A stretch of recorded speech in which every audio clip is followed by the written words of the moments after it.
Welcome here into what's going to be episode 91. Today what we are going to do is a quick and dirty run through all of the Nemesis boss locations. This doesn't include like quest bosses or world bosses either, like world events such as the First Dragon and Perch Queen, stuff like that. Quest bosses such as like Last Lore Keeper and World Devourer, stuff like that's not going to be on here either. Just the ones that you can check that have a respawn rate on it. Now we tried to go through and include as many of the days between spawn times. We don't have many poof times though. That's something that we're going to hope to straighten out here at some point. And also the corpses, if they have a name, don't have a name, stuff they spawn with. So we're going to try to just throw some little tidbits in there, little tips and stuff in there. I do plan on putting a pinned comment down below there and making sure that, so if anything, I learn anything, corrections or anything, or if anybody knows anything, we can put it down there. And then if enough stuff gets gathered up here, such as like despawn times and corpse, whether it's a custom corpse or not, in time I can make another video more complete, less of just a dirty quick run through. Alright, with that out of the way, let's do a little bit of speculations here. We're just gonna hang out in our guild hall here, do a couple little speculations on stuff, and then we will carry on with, I think it's 2.5 hours of running around to all the different bosses. And it'll all be timestamped and everything below too. Oh, before we forget, I need to do a thing with the timestamps. I think I'll explain it down below in the comments, but I think the way I'm going to do on the timestamps is I'm going to put it so that it's the, so it'll be the name, the spawn rate, whether it has a custom corpse or not, and then the despawn time. But like I said, I'll clarify that in the comments once I get that perfected. All right. Now on to the speculation bits of this here.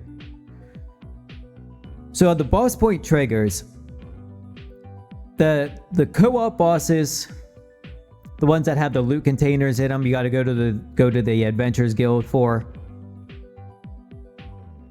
Don't have a clear answer on those. I've seen comments and replies from Kip in the forums that stuff like you have to do damage in the last minute, which I tested to be 5 minutes. And they also said you have to actively participate in the fight, which we're working on figuring that out. But the problem is when we went to go test it, I can't get.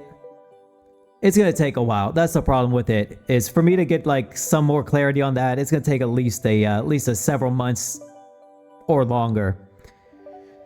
I just suggest that you make sure you try to take a little bit of damage with those in there, because I don't have a clear answer for you. If you have a lot of people there, it's hard to make sure you get enough damage in for the participation. But like I said, this is all speculation, so in time, hopefully I have a better answer for you on that one. Bank robbery. I heard something on bank robbery recently that kind of makes sense, because that one acts more like the random spawn bosses, where it seems like it triggers and then it rolls for one of them. Something along those lines. That's not a perfect way of explaining it, but that's just simple. Just being a simple quick here. So what I heard is that every hour it rolls for the bank robbery, whether it triggers or not. Something along those lines. Testing that theory still. And again, that's going to take some time to get through. Just a quick and dirty video here, nothing too in-depth. So that might be something worth paying attention to on your own world there. Despawn times. I threw some in the mix there. Some of them that I'm skeptical on. Some of them I've heard, like for example, Evil Eye. Somebody told me that one was 12 hours. And then High Templar Cobras and Ruker's Ad, which I'm pretty sure those are 1 hour, just by deducing from previous check times, current check times, stuff like that. Watching them poof in front of us.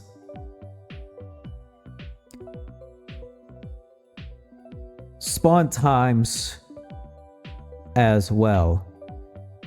So spawn times just work on a frequency. For example, if something spawns in 5 days, then whether you missed it or not, it'll always spawn. So you'll notice it'll always be some sort of multiple of 5 that the next time you see it. So if you kill it on day 5 and you didn't see it until day 20, it didn't not spawn for 20 days. You just didn't kill it on day 10 or day 15. You just killed it on day 5 and day 20. There. So that's also something too. Because after the second round, it gets really hard on... I'm pretty sure it's all of the bosses to predict where they're gonna spawn.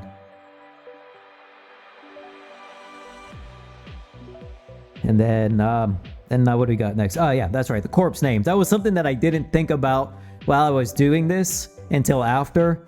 So some creatures spawn with monsters and mobs around them. I tried to include some of that information in. I'm trying to gather up all of that, and I'm also trying to gather up the corpse name. So if you run in and see bodies on the floor, for example, is Rukerzad body just say you see a dead assassin, or does it say you see Rukerzad? But like I said, that will be, if we get enough information gathered up, I'll do a more in-depth, better produced video on all of this. But this was just supposed to be a quick run through, just so you know how to get to the things, a couple of quick tips, stuff like that. Alright, so we're gonna get into the meat of this. I'm not gonna do an outro at the end, so I guess we'll just do it here. As always, thank you for watching, and we will see you in the next episode. And I hope this is you find this useful. And if you have any find any things down below, give a look in and maybe throw some information down there if you can. Alright. We are going to start here with SVARGROND up here in the corner of the map, and then we're going to work our way clockwise around, I guess. So in SVARGROND here, we have a couple of different sections. The first one, we're going to go up here. We'll show you where Ocyako, Hirintror is. Then we'll head down here towards the Barbarian settlement, where Barbaria and Zushuka is. And then we'll drop down into the mountain, see Hirintror, Man in the Cave, Ghazbaran, and Yakchal. So we are here in the depot. We'll start up here. Now, to gain access to this one here, you have to do Barbarian test quest. Maybe you're gonna need the Flamecaller hoist done and the access to that done. I suggest doing the blue portal and Theus of the Forgotten Knowledge too. And you're gonna have to bring this guy. You're gonna have to bring a dog some meat to get access to this here. Now, you'll know as soon as you get here if Ocyako spawned, because it will be...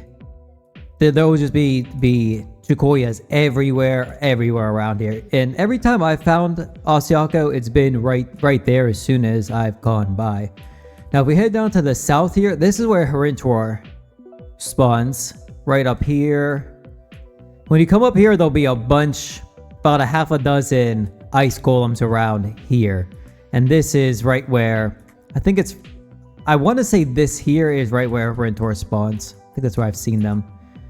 But it's somewhere right up in here. You'll know because, like I said, there'll be about a half dozen of those left.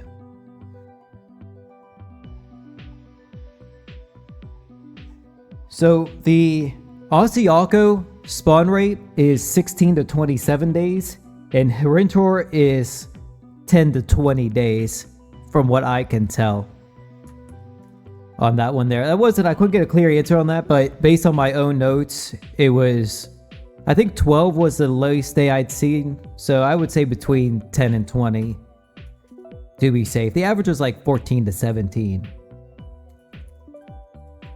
So we're going to head back down this way here. We'll visit Barbaria, Zushuka, and then we'll go down through the mountain that way. And then we'll leave through the blue portal so you can see the different ways to get there.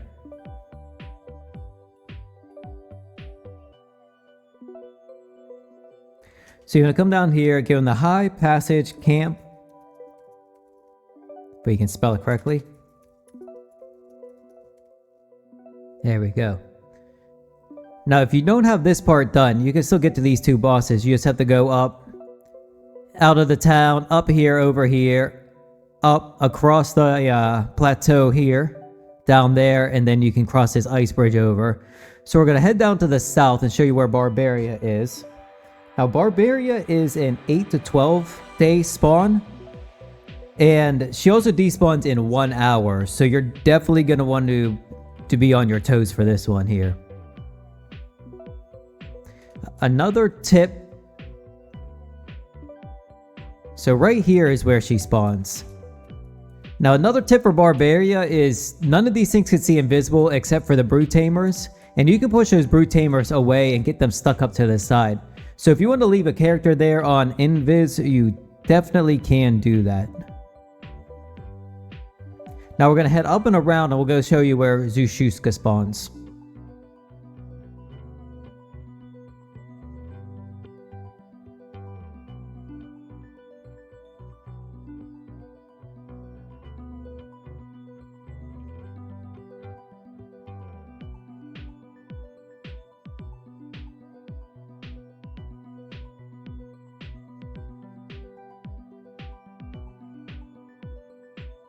So down this hole, and then you're going to go down another level. And right in the center of this room, when you come around here, there'll be a gray colored ice witch named Zushuka. And once you start engaging in battle a little bit, you'll have 2 pickaxes that spawn here.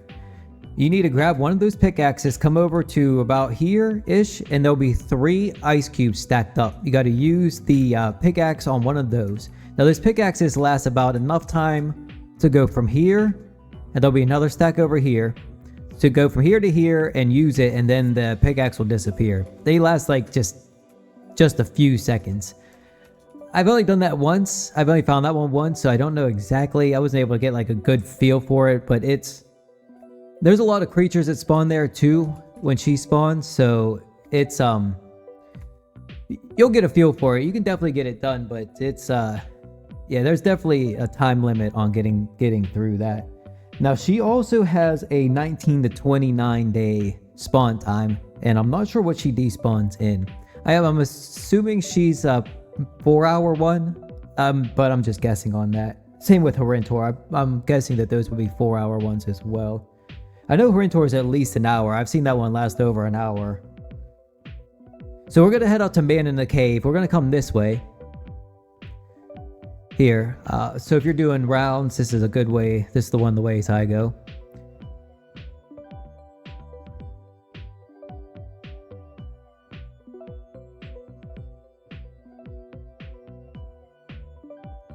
Up this hill here. Going to go over here and go up again.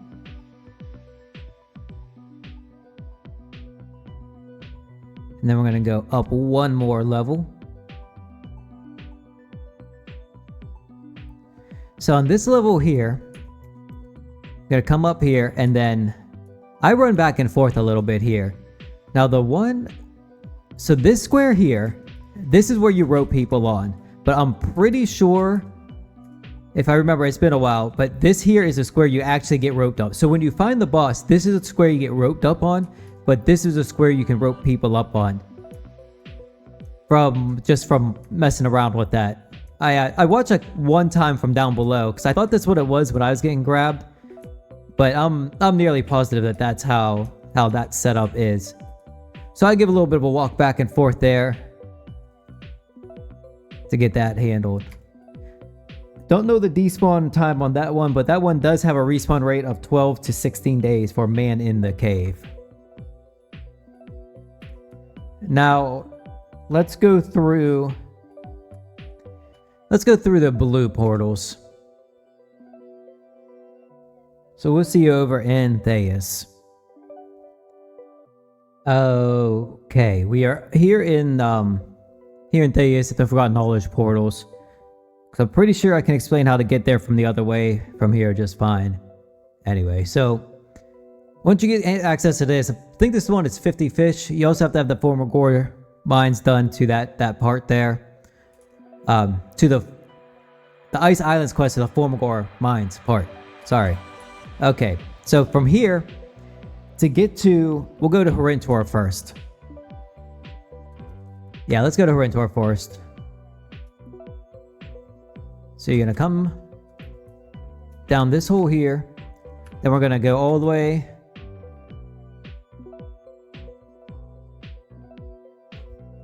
And once you hit this hallway here, you're gonna turn south. Keep trucking it. Now you do need to have the hoist quest done for this part here. So you want to go up the hoist here to the second level, and you're going to continue going south.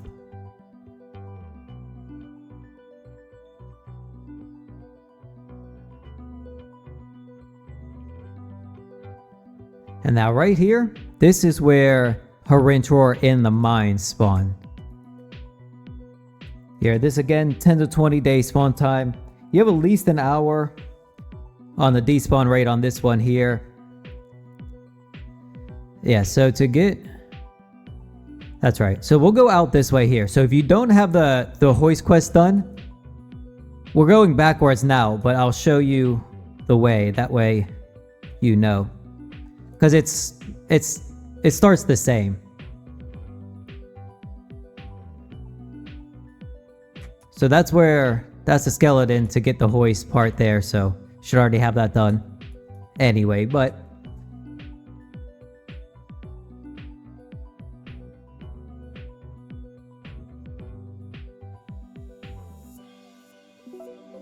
gotta go this way, then we're gonna keep going north, and you're just gonna keep going north till you hit the hole. Right on. So this floor here, that's where the blue portal is, all the way up there. As you can see. So if you're going to Hirintror, you would be coming from the blue portal down here, up that hallway, and the opposite the way that we just went.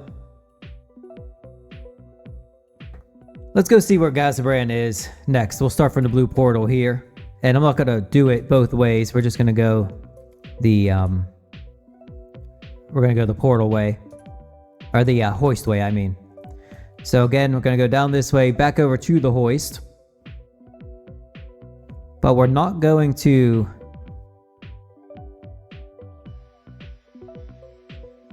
So we're not going to take the hoist this time, though, to get to Ghazbaran. Instead, we're going to go down these stairs over here. So down to Ghazbaran. We're going to go south. Then we're going to go east. All the way down to basically the end. Then you're going to go south. Down this hall, down this hall. Down here, and then... Whoops. This here. This is where... Ghazbaran spawn. So you will get a message on the world board, or a world message there. You'll get one message, then 10 minutes later you'll get another message. 10 minutes later it will spawn. 20 minutes in total. And that one has a respawn rate of 160 to 175 days. And if I remember right, those despawn in 4 hours. If I remember correctly on that one. So next we need to show you where Yakchal is. So we're gonna head back to where the hoist is, and we'll start showing you from there. So we're gonna go down the same hole. Then we're gonna go just up and to the west. Then we're going to take the first north we can. Going to go down these steps here. Then we're going to head to the northeast.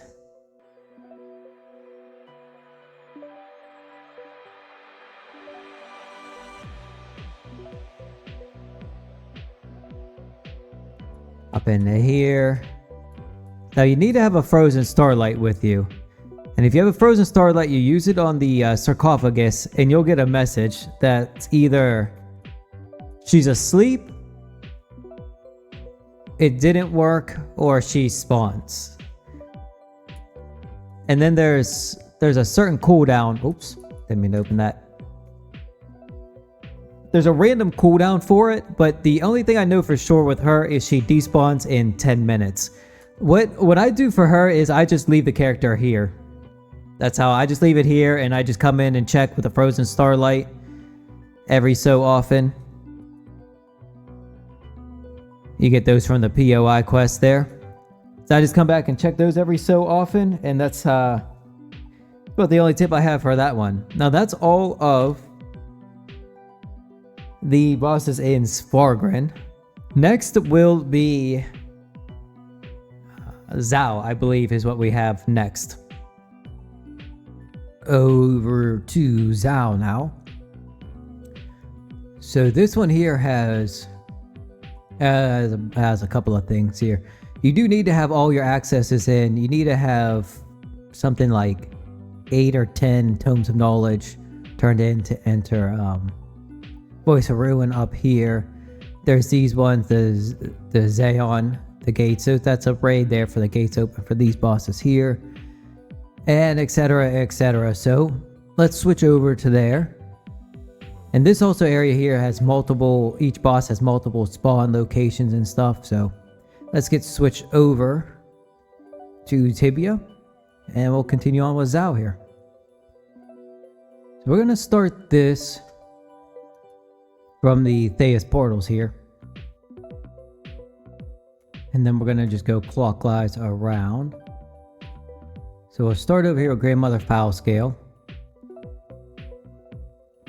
She spawns around this area here, all around here. So if you get a message, that's another one of those raid ones. The dragon can have come down from the mountain.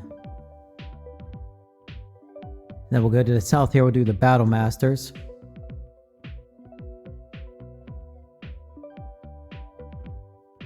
So down here is one location for Battlemaster Zunzu. I've seen him wander up. I usually check up along the side here. So I've seen him wander up over here, but this is as far as I've seen him over here. Then to the west. This is the most common place I've seen him, is right here. He does wander. I've seen him a little bit to the north, but that's the most common place I've seen him there. I've seen him all the way up to here before, to the top of this mountain. Battlemaster Zunzu, that is. Seen him all the way up here. Oh, I forgot about so Grandmother Foulscale is a 5 to 10 day spawn, and she's also I believe she lasts for 4 hours on the world. Battlemaster Zunzu, they're I think 7 to 10 day, and I feel like they only last an hour. They seem like they despawn fast. I'm assuming it's an hour. So now over here, this is the original space that if you look on Wiki, where it says Battlemaster Zunzu spawn. I've never seen him over here. I'm not saying he doesn't spawn over here. I've just never seen him on this side of this little mountain here. Let's continue to the west here, and then we'll go see Hatebreeder.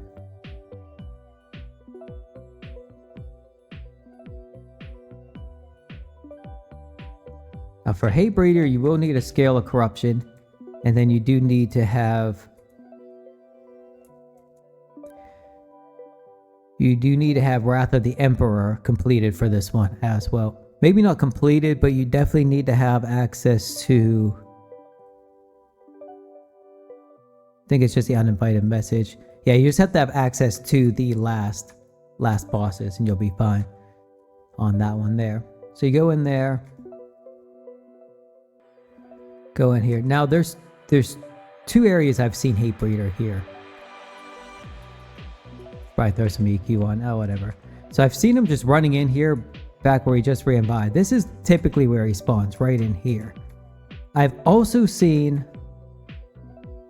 Hatebreeder all the way up here, up in this area as well. So this is the loop that I do whenever I check Hatebreeder, just to make sure he didn't wander. Alright. And Hatebreeder is 5 to 10 days, and I'm nearly positive that's an hour despawn on that one as well. That one, we've done a lot. I've missed a lot of those ones. So let's go see Flamecaller right up here. This is the first Flamecaller spawn. Flamecaller is 6 to 9 days as well, and this is right in this area here is where Flamecaller Zazrak, I think is what it's called, spawns. Then the second location is up here.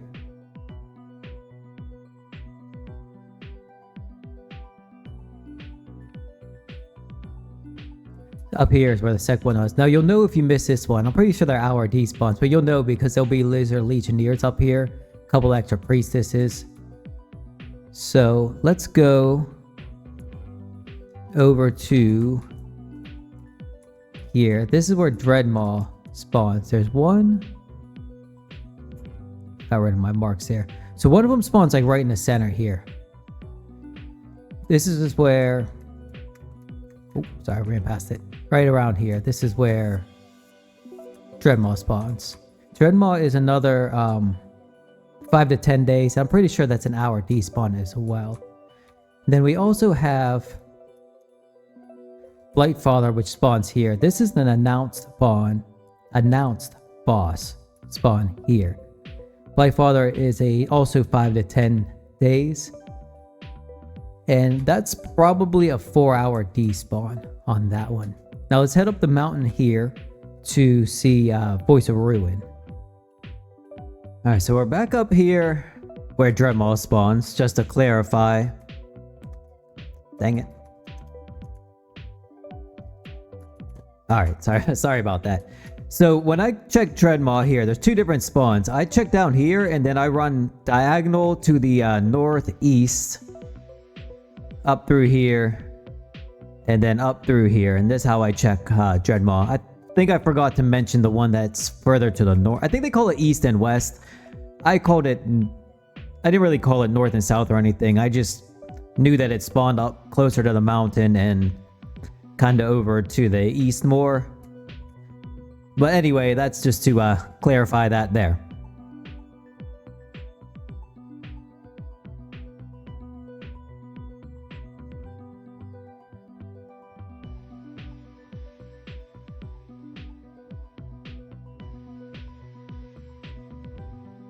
Now from here, you need to have a total of 10 Tomes of Knowledge turned in to be able to use this hole here. Now we're going to go down another level.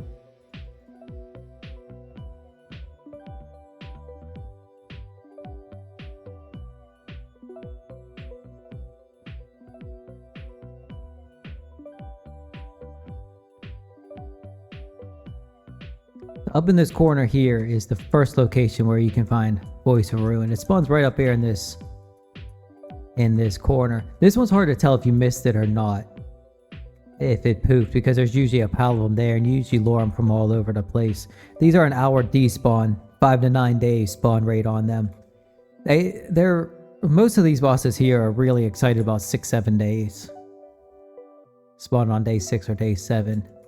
Then there's also this second location back here with the Ghastlies. And you'll know if you missed this one here because there will be a couple of Lizard Chosens here without the Voice of Ruin. So we're going to get out of here. We'll actually see you... We'll see you all the way south to the portal to the other side of the mountain. Alright, so we're back down here. Get to the other side of the mountain. And we'll take care of... Yeah, we'll do Fleabringers first. Fleabringers are a real pain in the butt. There's 3 locations for them. They spawn in 5 to 9 days. And they speed on in an hour, maybe. So right here is where the first one spawns on the surface. Now there's also a Cublarc the Plunderer, a single one that can spawn here randomly. I think it's once a week. I don't know much about it. If it does spawn, it's going to be an hour despawn as well. So let's head over to the west to the other 2 Fleabringers.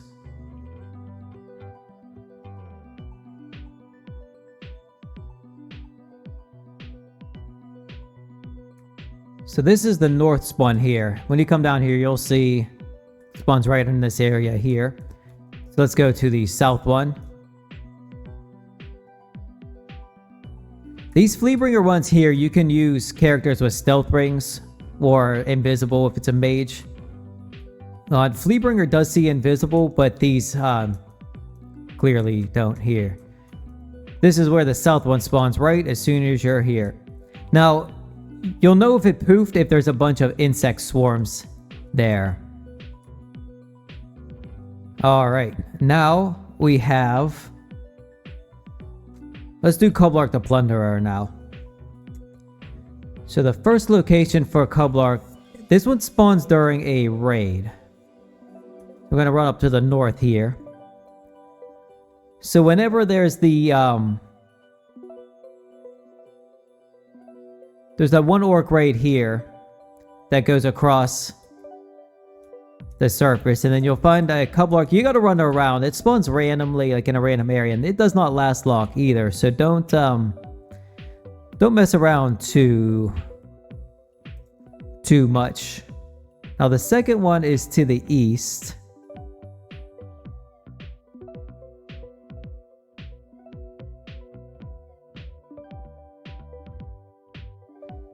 Now again, you might have to run around for these to see where they spawn. It spawns somewhere in this general area here, south of the Lancer Beetles, at the north of this little clearing here.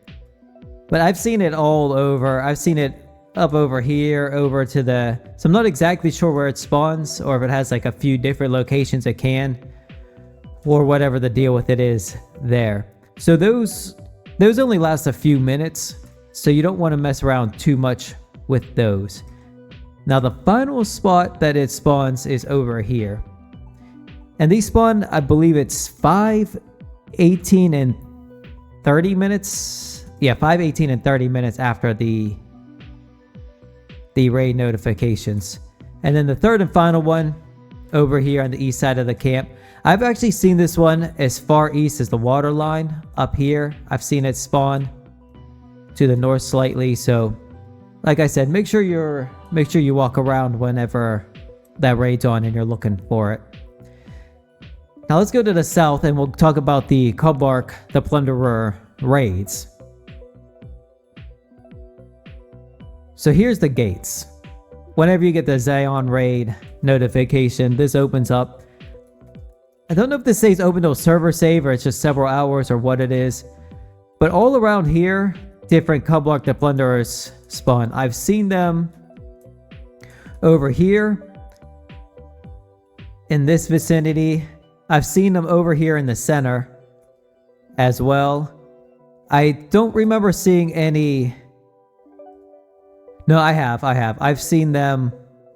Yeah, I've seen Cublarcs this far south. I'm not exactly sure where, and I don't know if there's an actual map for them.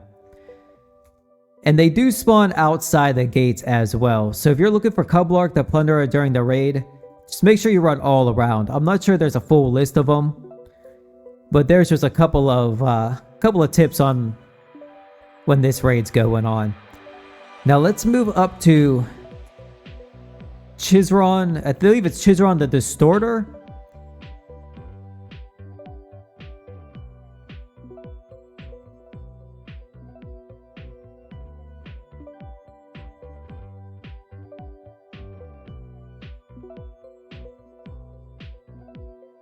So this one spawns somewhere over here, up here. I've seen it spawn all over on this side.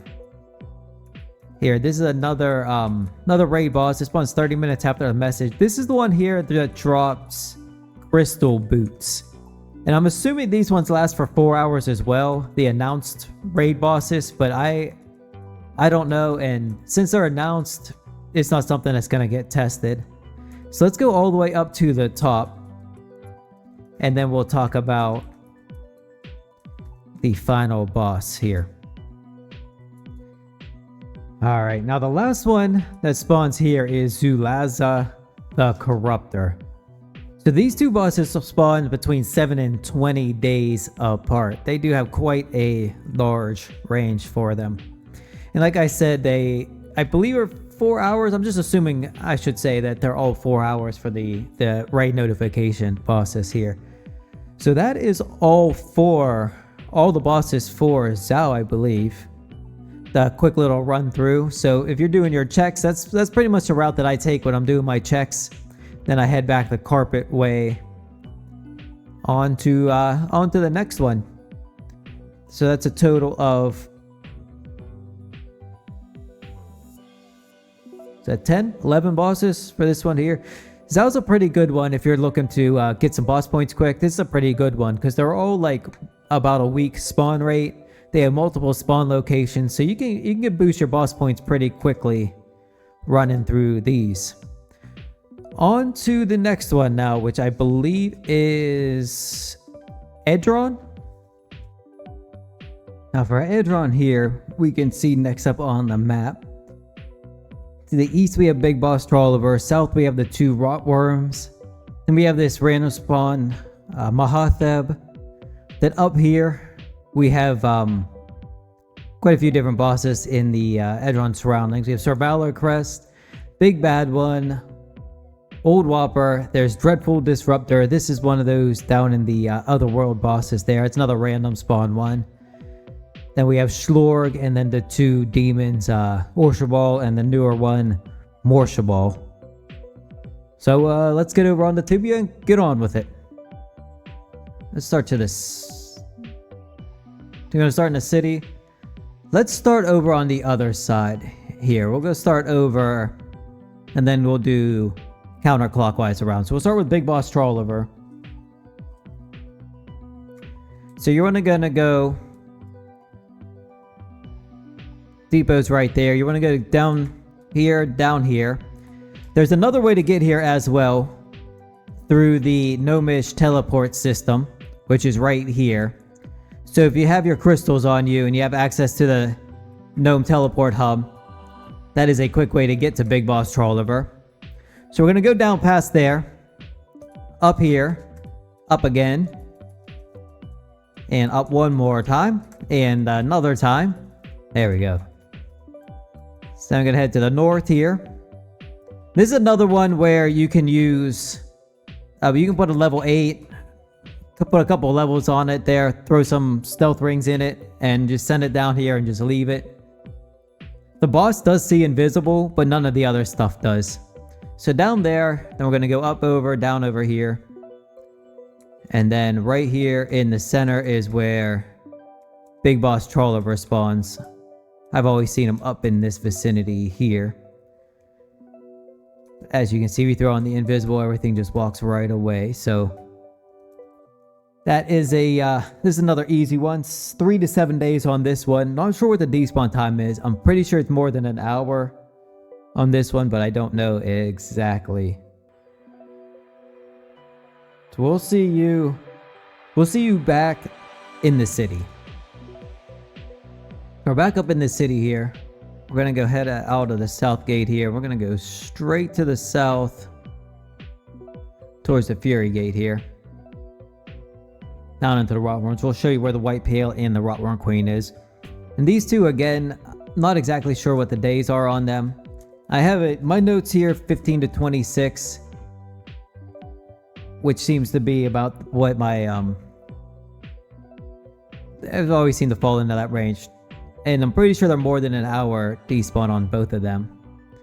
So we're going to go down over this hole over here now. And they are real close to each other. Okay, we need to go down one more time. Okay, this is where the White Pale spawns. Here. Spawns right up in this one here. And then the Rotworm Queen spawns... But okay, I remember now. Sorry about that. I got this sorted. So this is where I went backwards on it. This is where the White Pale spawns. I was right about that. Then you have to go through here, up here, then down to the end of this cave, and up. So we go up here, and then this is where the Rotworm Queen spawns. Right in the center here. Which actually looks like she did spawn. But there's another one you could throw Invis on here. And just hang out with the level 8. I kept one character here. Between the two spawns and just walk them back and forth. If they were... Usually they weren't synced up with each other, so it was fairly easy to deal with. Alright, so let's get back to the surface. And we'll go to the other side of EDRON here. Currently we are heading northeast out of the EDRON city area there towards Stoneholm. We're going to go through towards Stoneholm and down into the Forgotten Tomb, Lost Tomb, Forgotten Tomb. We're going to go the entire way down to the bottom where we are going to explain Mahatheb.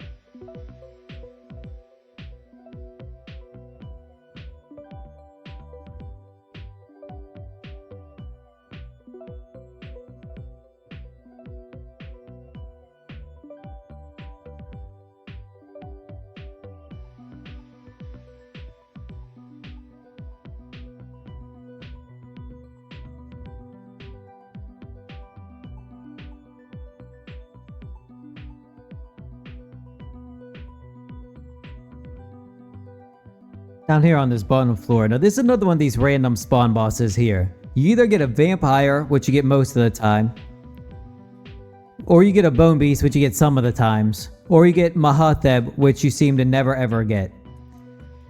So we're going to start out here. What I do is I kill all this stuff out here. I'm not going to fully set this up on camera because it's kind of a pain, but I'm going to just do this just to show you. And then I gather up some of this stuff here and I lure it all the way back into this room here. And then I firebomb it, or energy bomb it, back into here. And then I come in, I do that 2 or 3 times and bring as much of this stuff in. So here's the bone beast. This is where it spawns, right here on this square here. So every time you kill that, it takes about 5 minutes to respawn. And yeah, it's like 1 in 1,000 or so chance for it to... It's pretty rare for him to spawn. But like I was saying, I keep pulling all this stuff back, and it'll stay back over there. So you can leave a character here, or you can stay right here and get rid of most of the mobs, and they won't lure back up over you, so you won't have to deal with nonsense. I spent quite a few hours standing here, and this one's pretty rare. I don't have any tips for this one either. Have patience, take your time. So we're going to head back up to the top where we're going to go over the mountain and talk about the things over there. So we're heading back over to the west here. Past Avatar.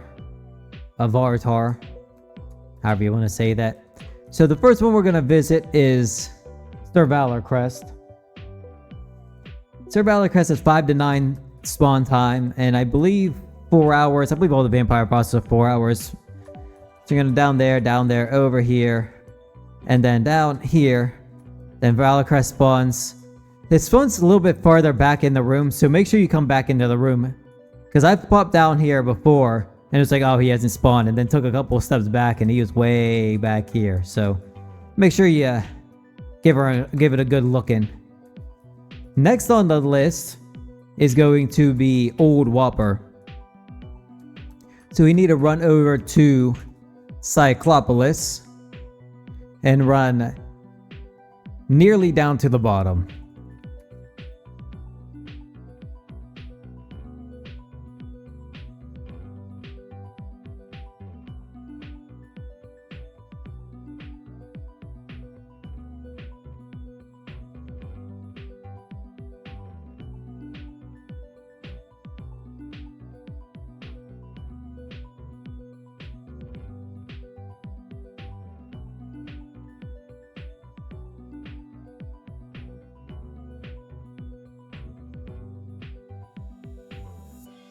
Getting close to the Old Whopper spawn point here. This is another 5 to 9 day spawn point here. I'm not sure what the despawn one is. This one, I pretty sure it's more than an hour though.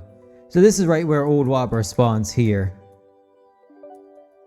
I don't think it's 4 hours though, but I feel like it's more than an hour. But again, I'm not too positive on that one. You can't throw a nub here with invisible, but I would suggest throwing a couple levels on them because the Old Whopper can see invisible and it does bonk. So I would suggest throwing a couple of levels onto, because you're going to have to be able to outrun the Old Whopper as well too. A level 20 can barely outrun it. I mean just barely outrun it. So I would suggest being at least like level 17, 18. I'm talking with Boots of Haste on as well. So you might want to throw some time rings and some Boots of Haste on that character too, just to get it out of the way. Or just let it die, one of the two. But it is a far walk back here on a level 8. We'll see you back up on the surface there, where we'll show you the Dreadful Disruptor. Back up here on the surface, Dreadful Disruptor. So this is the one you need to have, if you have one of these sprying eyes, you can check and see and make sure that the Void Vortex is open in EDRON. And then we're going to go all the way to the tippiest north tip of EDRON here.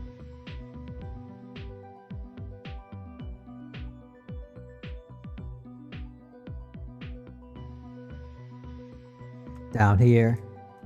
Now if you can't enter the vortex, which is up to the north, then you just need to kill a bunch of those things and keep trying to enter until you can't enter it. So we're going to pop down to the east here, jump back up here, and then so this is where this one spawns here, and this is another one of those random spawn bosses, so you have to keep killing the boss over and over again, or keep on the spawn until the boss shows up. We've seen this one a few times. I'm not exactly sure how rare it is because I've never really camped it all that much, but it's popped up a few times over the years, so it's definitely better than Mahatheb, but worse than the Hive Outpost, that's for sure. You can't log out here either, so you can hang out down here and you'll be safe, but just watch for people to rope you up holes here if you're AFKing. Let's get out of here.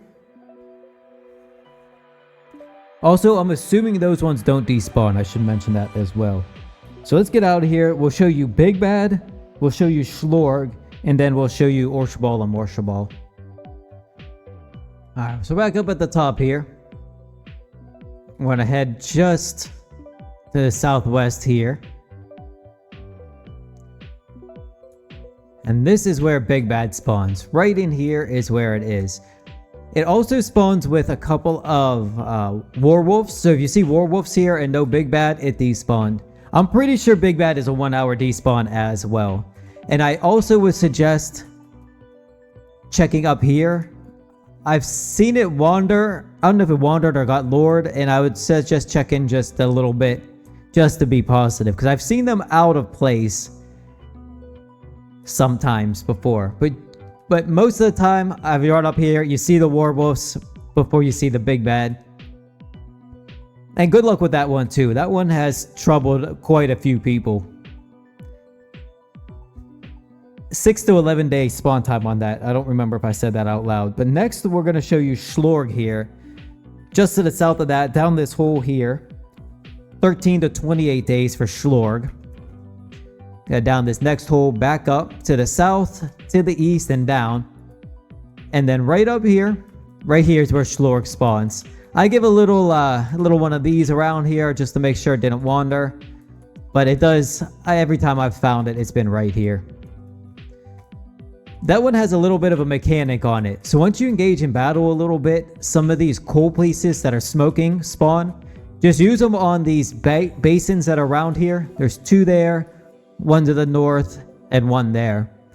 And then every time one of those goes out, weakened Schlorg will teleport to the one that went out. Just go there and relight it. If they all go out, it'll reset back to regular Schlorg. And you just have to start over. No big deal on that. Alright. Let's go show you Orshabal and Morshabal. Now Orshabal will spawn right here. It just spawns in the center 154 to 174 days between, 4-hour despawn time, like all the other bosses on these types here. Now this one here has a world announcement, and it is a very short world announcement if I remember correctly. It's only like 6 or 8 minutes. You definitely want to get here, and again, if you're going for the boss points, area runes. I can't stress area runes enough. There's another one of these bosses, since it's a world message one, everybody gets excited running over here, and then it dies in a third of a second. Again, good luck on that one. And Morshable, next up here, I've never killed Morshable. The world I was on was not capable of doing it. So I don't have any tips on that one here, but I will tell you that this is where it spawns. There'll be a teleport that opens up here where the stone is. I believe there's only one message, but I'm not positive about the messages for that. That one might just be it spawns with the server. You'll notice a message on the map that you won't know where it goes to, and that's usually Morshable. And that's it for EDRON there. EDRON's a couple of easy ones. Most of them you can put nubs in, but EDRON's a fairly easy one to get through. Gonna move on to Vandora, or Liberty Bay as it's more commonly called here. Only a handful of bosses here, but there's a couple of big ones. We're going to start with, I think we're going to go in a circle and then we'll go to the outside. So there's Turn, there's the Grandfather Tridian, the White Pale Rotworm Queen. Those are all in the mainland there. Then there's also the Hive Outpost that has 3 random Son bosses, Mean Masher, Hungerer, and Manhunter. Those are a little bit of a pain. And then there's also over on these here where there's Forbidden Islands, Morgoroth, and then on Karos there's Ferumbris. Then on Nargor, there is Diblis the Fair. So let's get over to Tibia here. Now for this one here, you are going to have, that's not the quest log, have certain quests done. The Shattered Isles is what you have to, we have to have access to Garoma, which is part of that as well. Do all that stuff and bring, what's his name is Thing and all that stuff here. And then you have to do all these accesses to Garoma, access to Ferumbris Citadel, do the counterspell, and most of those missions there. So if you don't have those done, well, better get on that. Let's go see Turn here at first. Now Turn spawns is another one that I don't have great information on. I believe it's every 12 to 26 days, we can say. I'm not sure what the despawn time is on it either. And then that one does spawn right here. You'll see there'll be a, I'm not even sure what, maroonish type color maybe? Like a plum colored, almost. One of those. Fairly obvious. I'm not sure what the despawn time is on that one. I'm assuming it's more than an hour. I'm pretty sure it's more than 1 hour there. So let's go to Diblis next. This is the one where you have to have the peg leg.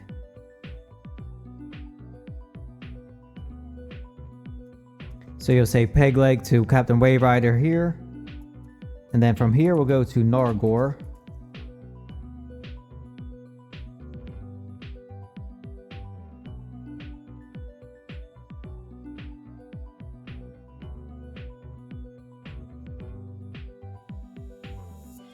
And then this room down here is where Diblis spawns. It spawns with 1 or 2 banshees. So if you see a banshee in here and no boss, then you got beat. It either pooped or somebody else killed it. Get back up to the surface and then we'll be at the northern part of Liberty Bay there, where we will visit Tridian. And Diblis is 10 to 16 days spawn rate, and I believe that all the vampire bosses are 4 hours. I'm not 100% on that, but that's just what pretty sure that they're all 4 hours. Alright, so as you can see, we're up on the top of the mountain here. So we need to come over this way here. Now you will need to have all 4 of the music versus music sheet. There we are. There's 4 of them. Verse 1, 2, 3, and 4. They're dropped from the cults. Find them on market. Ask your friends for them if you don't have them.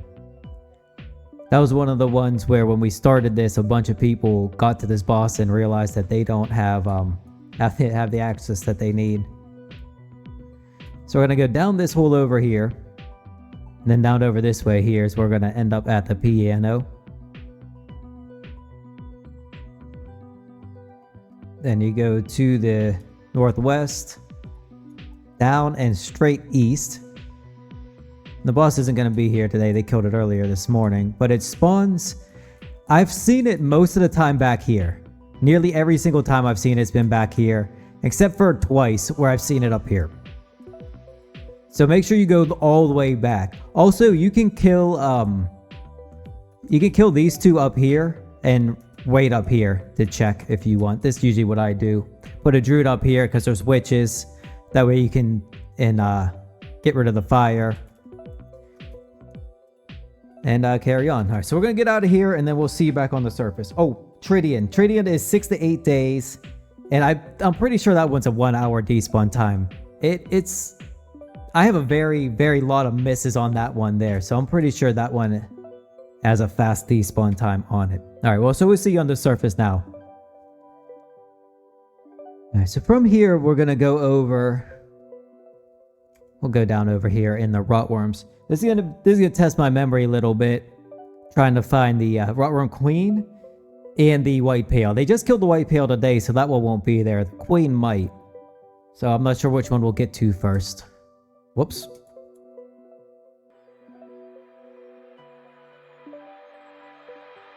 Okay, this is a good one to go down. So we're going to go down this hole over here. We'll start with the Queen. So we go down this hole here. Then we're going to have... and over. And then down this hole here. Now, just to the north... up in this corner here. This is where the Rotworm Queen spawns. I'm pretty sure it's a 14 to 26 spawn time on those. And I'm pretty sure it's a more than 1 hour despawn time. You'll know because there'll be a ton of Rotworms around here. Tons of them. But that's another one of those. There's multiple spawns, so it's hard to tell exactly how many days. But all my history are in the 14 to 16 range. Now let's head over to the White Pale, which spawns on the same floor, but in the middle of the entire location here.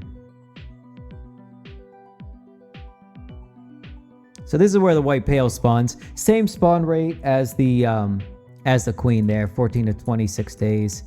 It's usually in like the 15 to 20 day range, somewhere in that I have found these. Sometimes I've seen a bunch into like the 20 to 24 days, but usually they spawn pretty quickly. Alright, well, we're going to get out of here. We'll see you on the surface, and then we'll go check out the Hive Outpost. Alright, so we're back on the surface here, slightly to the south. So we entered up here, down over here. Now, Hive Outpost is active, so we're going to run down there. Boss won't be there because it's not quite time for them to spawn just yet. I think it's been...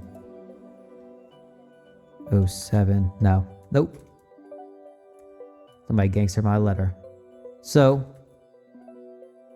this is the Hive Outpost. All the way down on the bottom. This is a multi-spawn location. Once we get into here. Now what I do here is I firebomb there. Alright, so I had to clear that out. Okay, so we firebomb here, and then we wait here. The boss spawns back here. So if you wait over here, you're out of range from it. If you stand in that room, you'll block the spawn. You'll never see it. It spawns in like 17 to 30 minutes is about what the spawn rate is that I've seen. I've seen as much as 40, but that's rare. Usually it's in like the 17 to 25 minute range. Seems to be about a 5% chance of getting the boss as well. One of the 3, Mean Masher, Manhunter, or Hungerers. And it's Sorry, I lost track of what I was saying there. And I don't think it despawns is what I thought I got confused with trying to say the time for a second time there. It's not. It's the, I don't believe these ones despawn either there, so I don't think that's something you have to worry about. Okay, so now we have to go and see Morgoroth and Farumbris. So next we're gonna go, we'll start with Morgoroth and then we'll do Farumbris.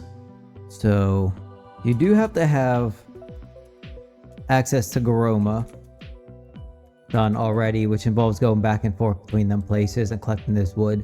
You also have to have access past the energy barrier here as well, which involves going to the peg leg guy, grabbing that book out of this thing here, going back to that peg leg guy, over to Chondor. You gotta summon that black sheep, or bring the bodies of the black sheep, the rat, and a chicken. I think that's everything. So you're gonna go down here towards the demons to get to Morgoroth. So we'll see you down in the bottom there, and we'll have a little chat about Morgoroth.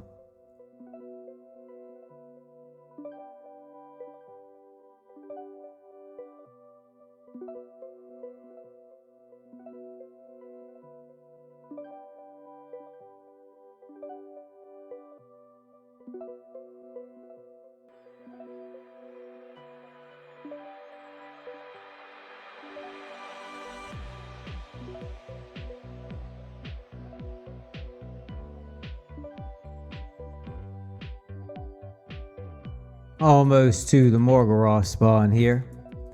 Now this one here is 168 to 175 days in between the spawn time, and I'm pretty sure this is another 4 hour, just like all the other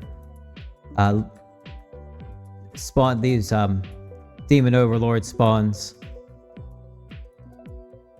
And this one does have a message as well. So if you get this area explored, you have the Tibia observer that'll notify you. And then, yeah, you want to get here quickly because everybody finds out about it. And it does spawn right down in here somewhere.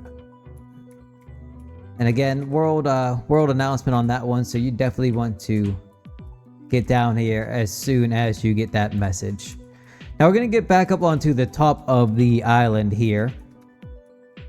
And then we'll go on about Farumbris. So we'll see you back on top.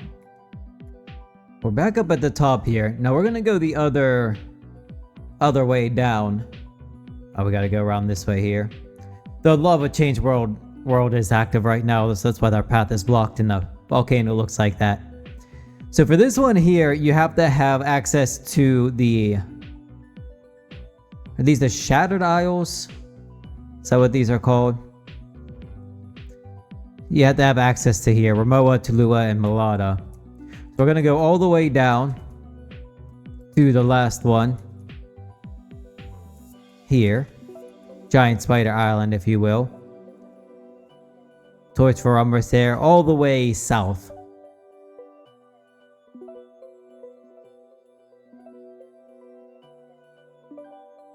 You just need to stay on this path here.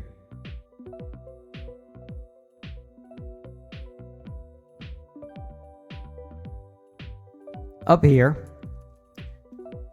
Now, I didn't mention previously that you have to ask for permission to enter past this barrier here. We already have it. We're going to show you two different ways to get here. This was the first way to get here. And we'll go through this time here and show you where Farumbris actually spawns. So you got to come in here. You got to go down. Then you go up over here.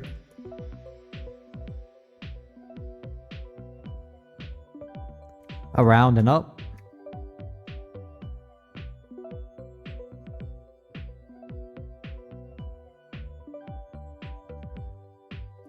And then jump through that portal there. I need to flip this switch here.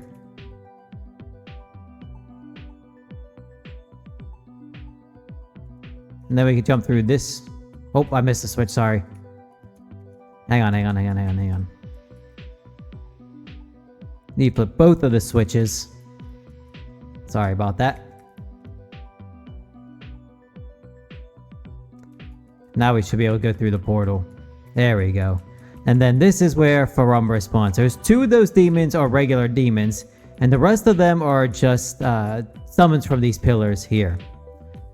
And this is another world one here. I have no advice on this one here. No advice whatsoever. It's pretty much just to get the boss point is a luck of the draw as well. So I suggest getting there early and use area runes. Don't try to single target it. Use area runes if you are trying to get the boss point. So let's show you the other. So now you can see, actually, we can't get in there. So now we'll show you the other way to get here. We'll go back to EDRON. Then you can exit over here through this teleporter and back to the main island. So we're going to go to EDRON, show you how to get permission to enter, and we'll show you the second way to get to Hirintror's tower. So we're here at the Tower of Magic here in EDRON. I'm going to go to the center south up 2 levels to Zoltan. And we say permission, 500 gold. So now we have access back into Hirintror's tower. Now let's go find some PZ. And we'll show you the second way to get to Hirintror's tower. So what you're going to want to do is get yourself a pair of the Boots of Homecoming. If you have, they're required level 100. If you have them on your world. What are they, about 40-50k on this world. The closer to Hirintror spawning, the more expensive these boots get. So I definitely recommend you go ahead and grab some of them while you can. So throw those on, gonna equip them, and then use them. And as you can see, we are teleported straight to the entrance of Hirintror's tower here. That is definitely the best option if you are looking for Hirintror. Now that is all for Liberty Bay or Vandora, whichever one you want to call it. Next on the list is Drashia, maybe? I kind of lost track of where we're going with these here, so we'll see you wherever the next one is. Next up, we're going to do the whole island of Dharma, Drashia, Ankrum, and Port Hope. So to the north, we have the Ghost Ship. That's the one we got to fly back and forth, boat back and forth between Venor and Drashia, and eventually get logged on. That's another one I leave a, we want to leave a character there. We'll talk about that later, but yeah, that one gets, I'm bringing that up now because that one's got to me before. I eventually just put a character there and it was life-changing. Anyway, this is just supposed to be an overview, getting myself worked up here. Then we have in the desert here, Zomba, the Rotworm Queen, and another white pale over here. And then in Drefia, we have the Arachir the Ancient One, along with Gravelord Orsharun. Those spawn near each other. Same with Pale Count, that one spawns on the same floor.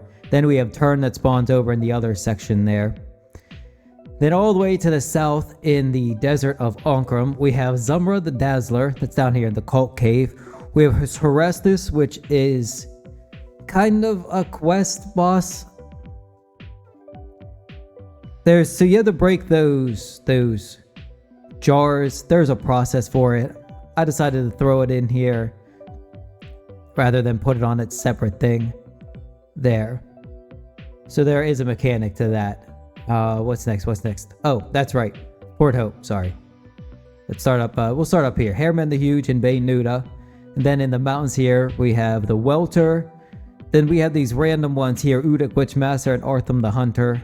To the south in core, we have High Templar Cabris. And then just outside the city of Port Hope, to the north, we have Smuggler, Bear, and Silvertoe. And then there's this Raxius one. I've never killed the Raxius one yet, but that one there, you have to boat between Port Hope and, is it Theus or Liberty Bay? We'll figure it out when we get down there, but you have to boat between 2 places and you get shipwrecked and he may or may not be there. So let's get over on to Tibia and we'll start exploring Darashia. So I guess we'll start for Darashia here with Captain Jones. Captain Jones is a 6 to 10 day spawn rate. And I'm pretty sure that one's 4 hours on the despawn time. That one does seem to hang around quite a bit and was fairly easy to find, so I'm very sure that's a longer spawn rate. For this one here, you want to just keep going back between Darashia and Venor until you get shipwrecked.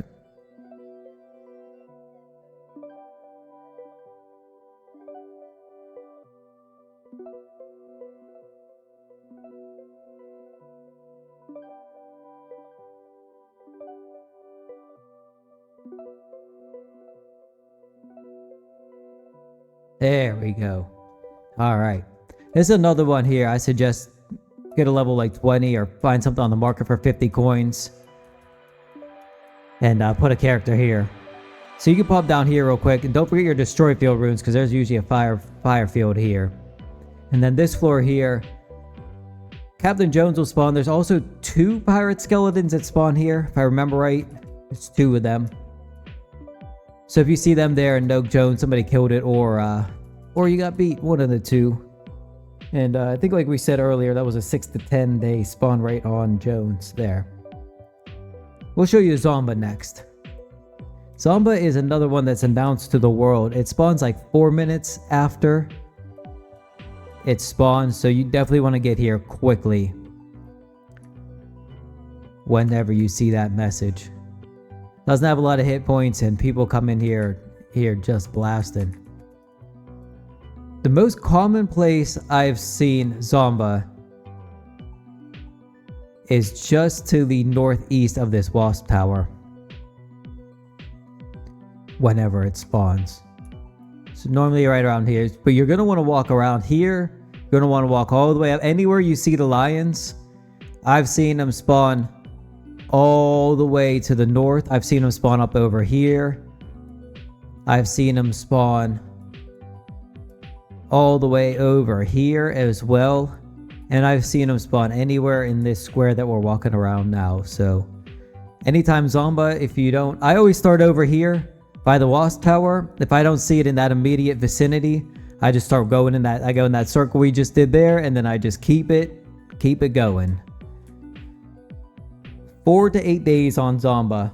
Again, I'm assuming that one's 4 hours since it's one of those announced bosses, but I have no real way of knowing on that one because people are just going to kill that one. There's a queen and a pale here in Darashia. So we're going to go down this Rotworm cave over here. 14 to 26 days on each. We've covered these before. And I'm assuming they're more than an hour despawn time as well. Not sure what they are though. So we're going to go down here. This is testing my memory here too, so bear with me. And we want to go, yeah, it's over here, down here. Now okay, so here's the Rotworm Queen over here. Spawns right here. You'll notice, because there'll be so many Rotworms here, this whole path just gets filled up. It's another place where I put a nub at. So now we're going to go see the white pale. We need to go to the other Rotworms, other Rotworm cave here.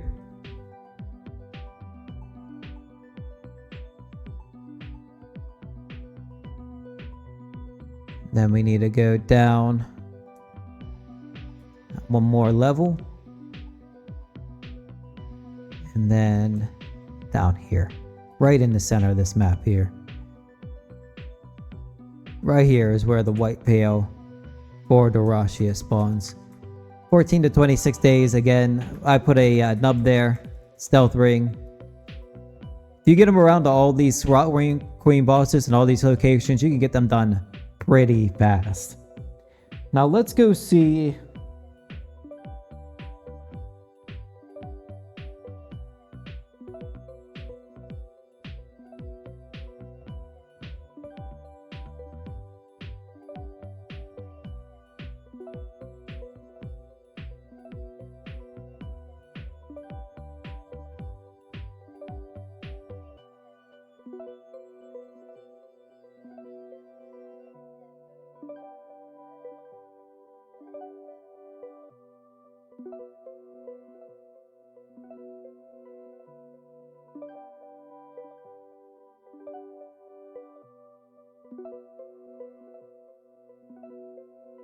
on our way over to Turn.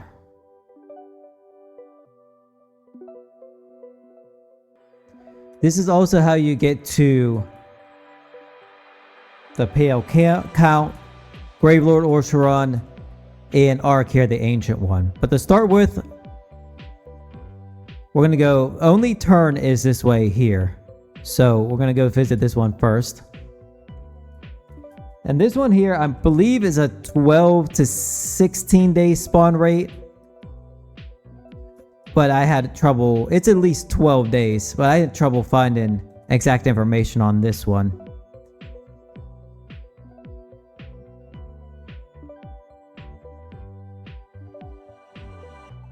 And then I go down this hole here. It's not going to be here today because it spawned yesterday. And you'll know it's up here because it'll be a different color. And it spawns right here, right in the top to the north there. And then I also like to run out to the north here. And that keeps the, it keeps this stuff from getting all messed up and everything getting lured. So I noticed that if I did it those ways there, I wasn't dealing with a bunch of crap. And like I said, I think that's 12 to 16 days. I'm not 100% on that though. It's hard to find.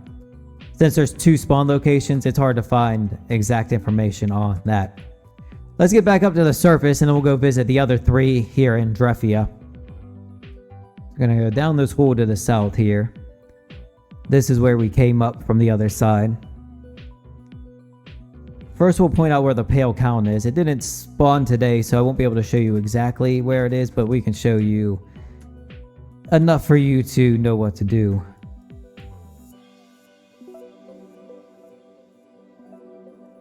So for the Pale Count, you want to come straight to the north here. Over to here. Now whenever it spawns, these 2 walls here will disappear.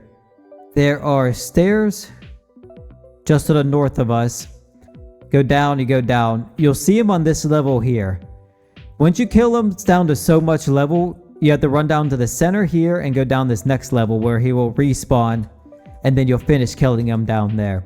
That's another one of those ones that are announced to the world, so you need to be on your toes about it. It dies pretty fast, to be honest about it.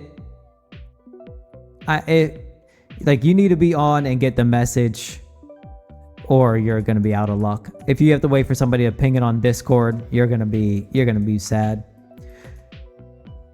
That one respawns in 16 to 30 days, and I'm assuming it's 4 hours since it's one of these announced ones as well. As we were rambling on there, we ran up here to Arachir the Ancient One. Arachir spawns right here. It's another Vampire Lord boss, 6 to 10 days on that one. Pretty sure those are 4-hour despawns as well. And then up here, this is where Gravelord Orsharun spawns, right here.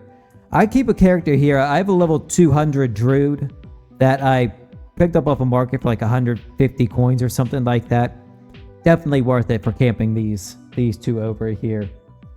Now the Gravelord is 6 to 12 days, and I feel like Gravelord is a 1-hour despawn. We've had some trouble finding this one here, and something tells me that's not a very long despawn rate on that one.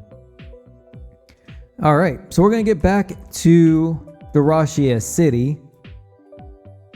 And then we'll head down to Onkrum and show you the rest of the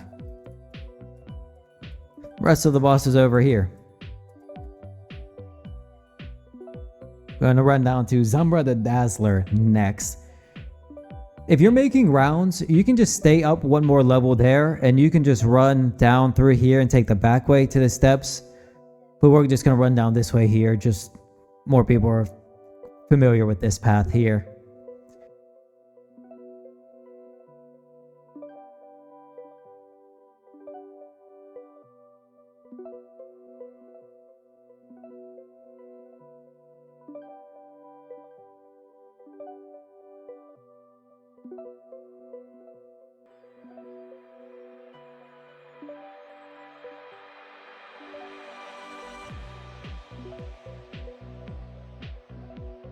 Here we are, just south of the Cobra cobra place here where these lizards are. Hidden hole under this tree. Dig that up. All the way to the bottom here. Now I'm going to go north. Up over this bridge here. And back down. Now, you'll know if Tzumrah's here. Because it'll be completely flooded with Enlightens of the Cults. Completely flooded with it. Tzumrah spawns back here. Right back in this corner here. And you'll see fire elementals and fire beams all over the place when Tzumrah spawns. So that's every single time I've found them, that's how I've seen them. So just keep an eye out for fire elementals.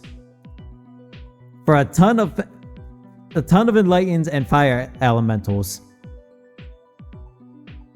So we killed 5 enlightens here. So typically there's 5 enlightens that spawn here. I want to say there's about a dozen, possibly more, but it's around a dozen of them whenever Tzumrah spawns there. And that is a 20 to 28 day spawn on that one there. And I don't think it's a 4-hour one, but I believe it's more than 1 hour as well. Again, not positive on that. These despawn times are difficult to judge. Just kind of basing those on my experiences of how many we've had poofed. Next, let's run over to Horestus and we'll just touch on how that works over there.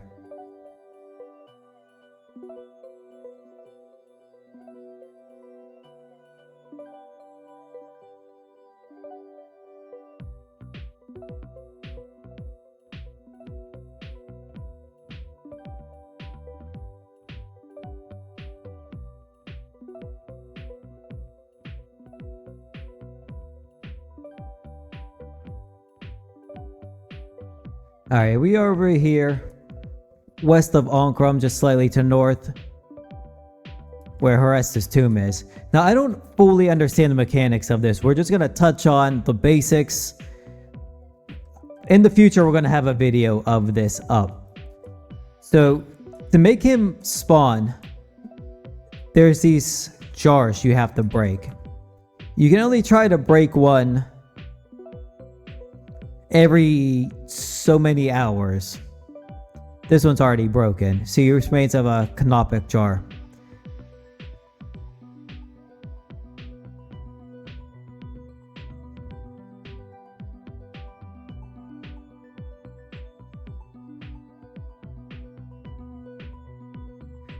This one's broken here too.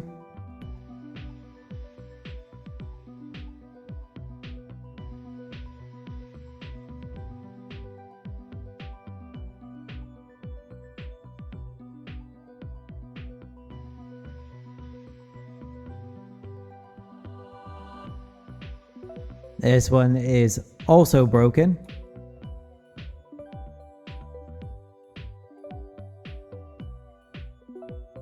And this one is also broken.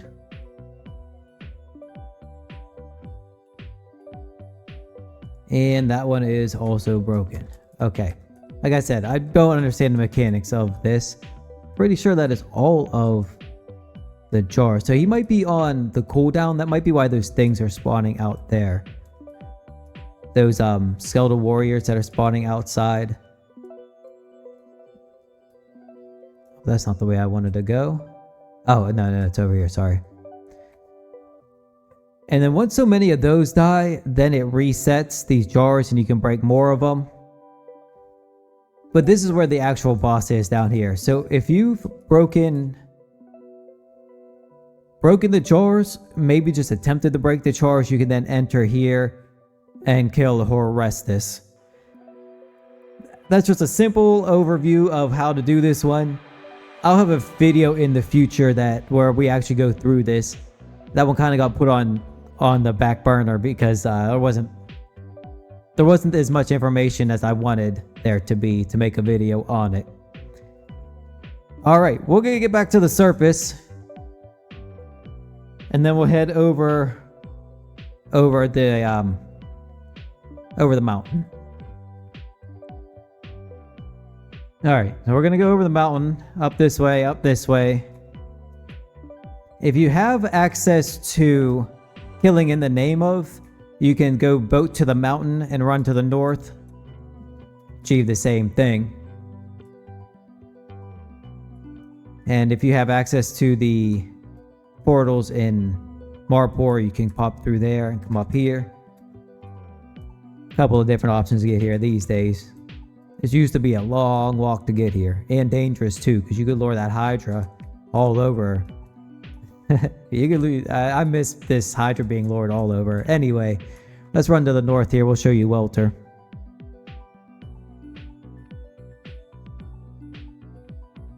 Up in this Hydra spawn here. You're gonna go in, around, and then you're gonna go down over to the east here. And then Welter spawns right over here. And it'll be a black Hydra named Welter above it. And once you engage in combat, then these eggs will start spawning all over. That'll start spawning spawns of Welter. Make sure you kill those eggs. Not joking about that. Make sure you kill those. Try not to get trapped either. I was on my 600 Paladin, 620 Paladin, and I couldn't kill the things. I was standing there full box, and I mean, I seriously could not kill. I would have just sat there until I ran out of supplies. So don't get tarped by those things either, too, because there's healing that goes on, and it's pretty serious. Like, you won't. The stuff probably won't. It's not gonna kill you, but you're gonna have a hard time trying to kill the stuff around you. 16 to 28 days for Welter. And I'm also assuming that one's 4 hours. I've rarely seen that one missed. I think I've only seen that one missed one time, so that's why I'm assuming it's 4 hours. It is popular for people to check this one. It drops a shrunken head amulet. It drops a bow as well, or a crossbow as well, but it's not really exciting. We'll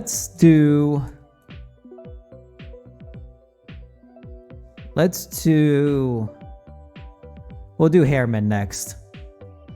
So let's run over to Baynuda. We'll do Hairman, and then we'll go do the other ones after.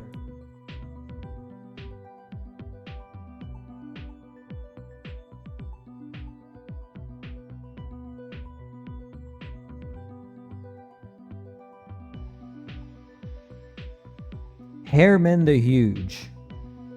So you want to go to the northeast corner in Baynuda here. Then you go all the way to the north, and this is where Hairman spawns. There'll be a whole bunch of apes in here. He spawns with like 3 or 4 Kongras.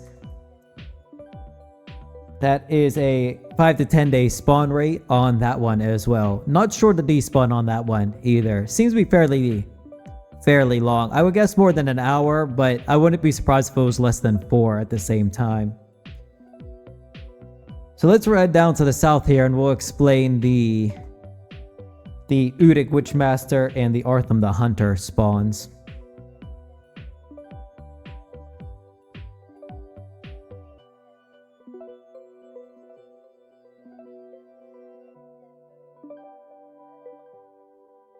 Alright, almost to it. So you can see the square here up on our little map. We're almost there now. If you check the world board, it'll either say, and neither of them are active today. What a rarity. I didn't even check the world board for this. So, I mean, I will catch both of them on here so you can see them. They'll be in a different video. I was just hoping one of them was here, and then I was just going to catch the other one the next time it spawned, but I played myself. So we'll see you back in the future with both of these ones here, I guess, and then we'll have to explain those then. Let's keep heading down to the south, though, and we'll show you High Templar Cobras. Alright, so we're back over here, since neither of these spawned the last time we showed up. We're going to show you the Artham one, and then we'll just tell you about the Udic one.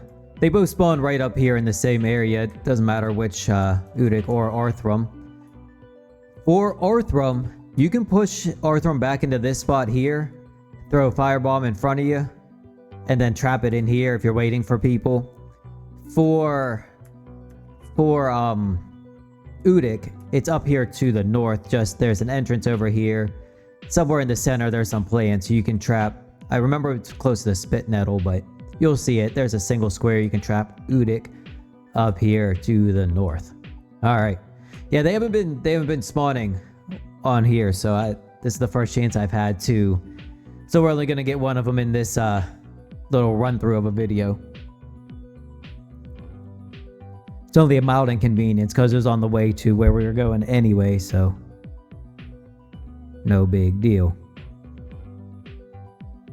Oop, I clicked on the wrong one. It's this one up here. That's the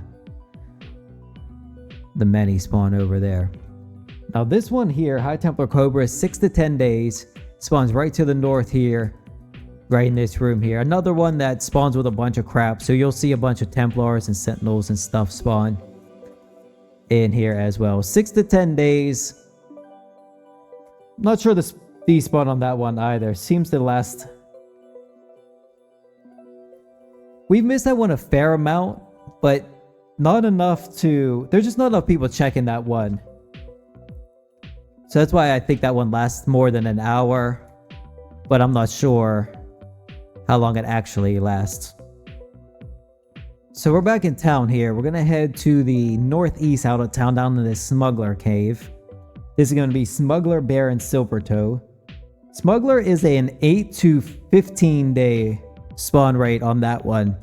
And I feel like it's a 1 hour despawn. I've had some trouble with this one. And this is one of those ones where a lot of people check on it too. And that's why I feel like it has a short despawn time. So we're going to go down there. We're going to loop to the south around and head down again. And then we're going to go straight to the north here. Now this is one where I leave a nub. You can leave a level 8 here, stealth rings.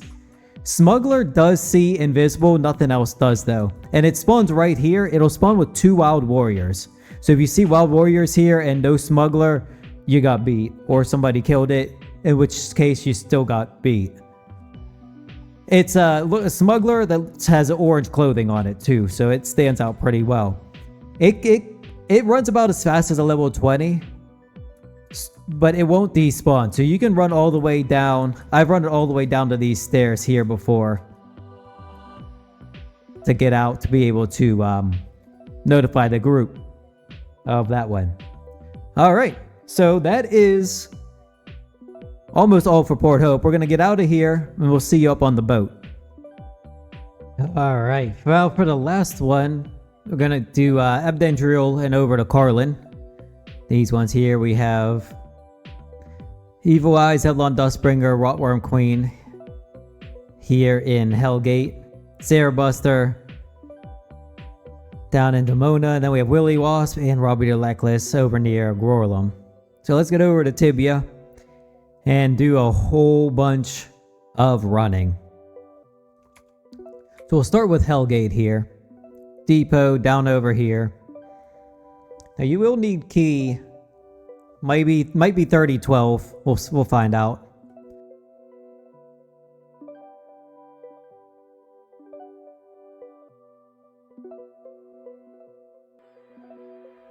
Okay, so the door's already open. Let's check and see. Yeah, key 3012. On that one, always have that with you. Oh, that's what I was gonna say. So you come up here, and this is who you can buy a key from as well. You ask them for a key. This one's already open though, so you will need to open both doors. In here, up here. Now first we'll go see Zevlon Dustbringer. All the way and down around here.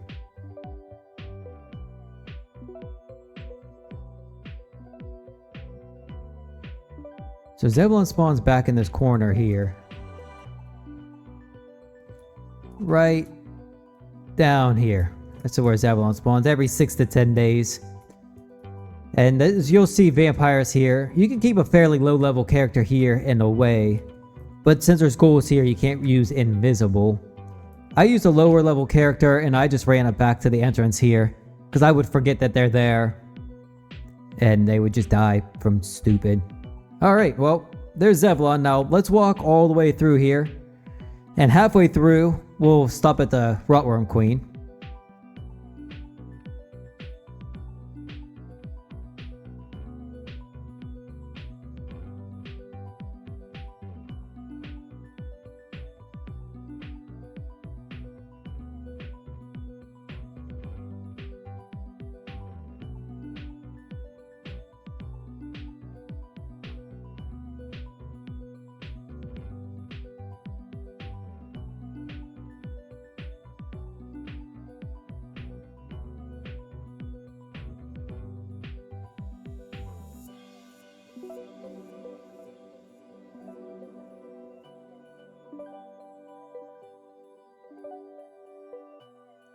This is where the Rotworm Queen spawns.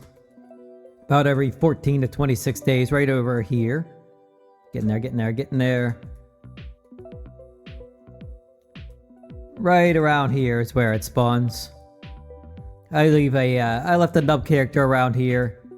And I would just walk from there over to here. And just hang out.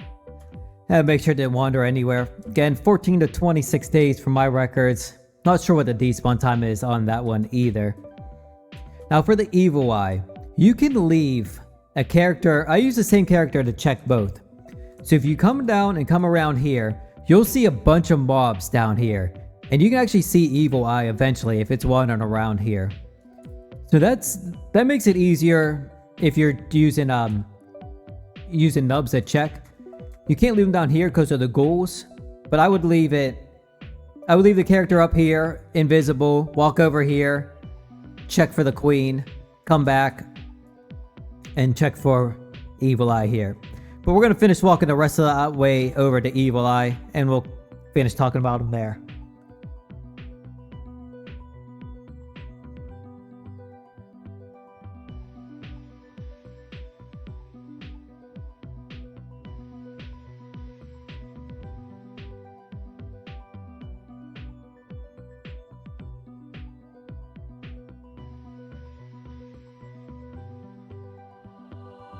Alright, so we're up here.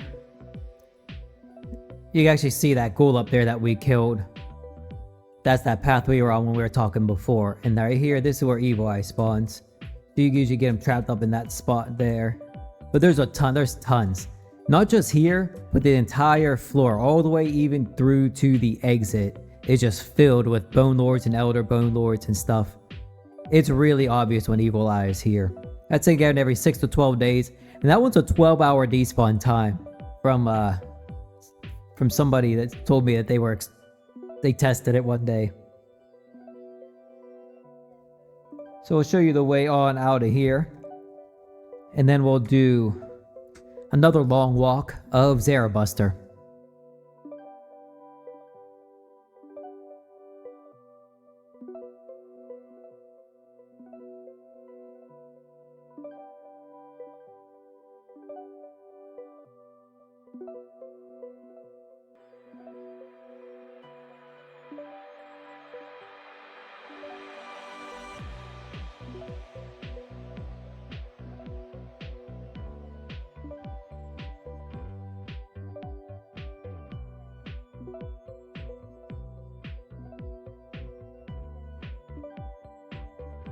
So we're outside of Abdentrio now.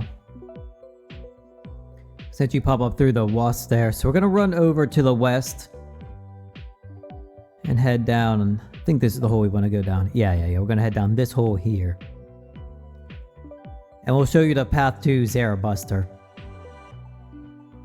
And let's start a new session and see how long it takes to go from this hole here.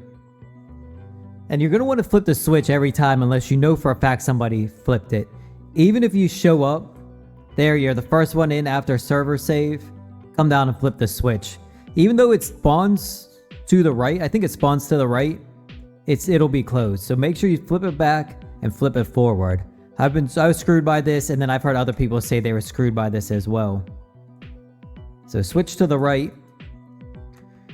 Alright, so for a little clarification for this part here, what I meant to say was I always come in and click this switch here to the right because when the floor resets, it doesn't always reset the switch. And I've come down here popped down here, so the switch was active, ran the whole way around. Running past the switch, I was still to the right, and then the thing was still closed. And I had to run the whole way back. So I'm not sure if that's just a bug or something odd. I'm not sure. I just know that's happened to me a few times. I've seen it happen to other people or heard it happen to other people. So unless I've known somebody's recently have done that, then I always come through here and click it.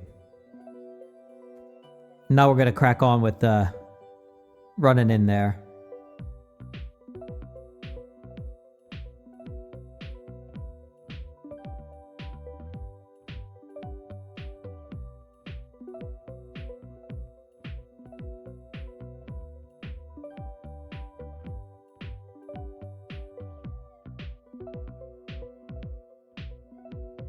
So I go through the gate to the west.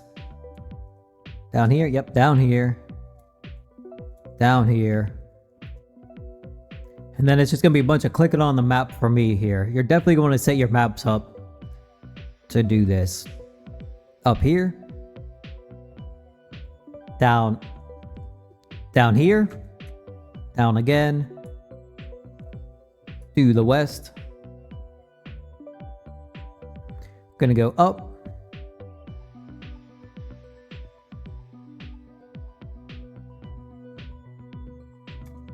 Now we're going to go down here.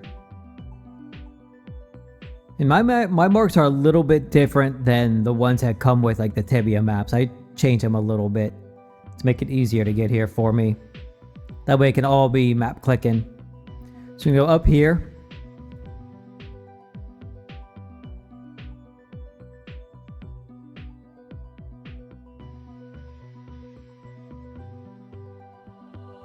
Gonna go up on this one. This is another spot that I added an extra mark on. Because we're going to go down this hallway here. And then we're going to keep going down.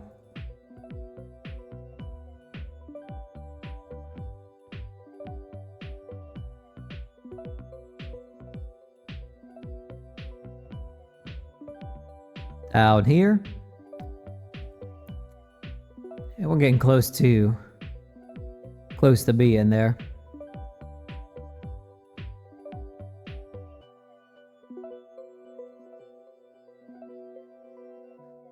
Up over here. Start heading north now.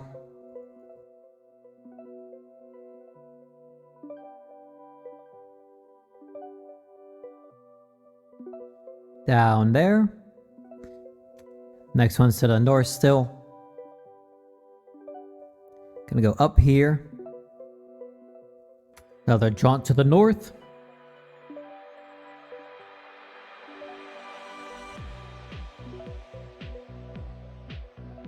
And we're gonna go up here. Now we're gonna head way to the south. This is one of the longer runs here.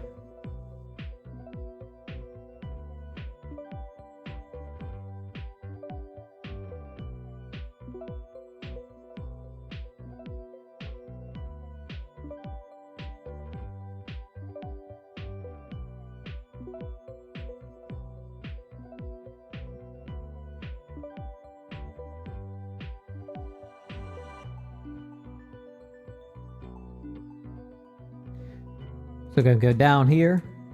That one snuck up on me. I think we have 2 more left until we're there. Up here.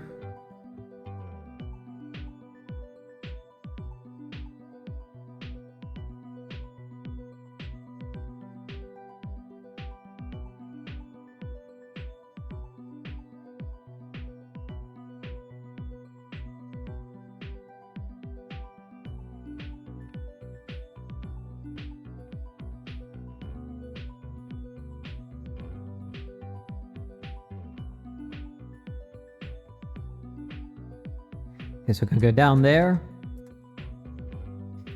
Down here, down there, down there, down there. Through here. And we're gonna go to the northeast. And then we're gonna go to the northeast again. It'll take us 7 minutes to get here. Yeah, I thought it was 8 minutes to get here. We're going to go all the way to the north once we get on those stairs there. And then we're going to go up here. And then back here is where Zarabuster spawns. You'll notice there's normally 3 Warlocks here. There'll be, I think, 7 or 6 or 7 plus Zarabuster here. I kept my characters, both my characters I did this on, I kept them logged all the way down to the south here. Now you can lure those Warlocks all the way down here, but you're mostly safe down here as long as nobody's trolling on you. Zarabuster is 6 to 10 days, and that one despawns in 1 hour too, so you don't want to mess around with that one. 8 minutes to run there if you know what you're doing, so get your maps marked on that one. Alright, now we're gonna head out, show you the exit here. We'll show you Willy Wasp next.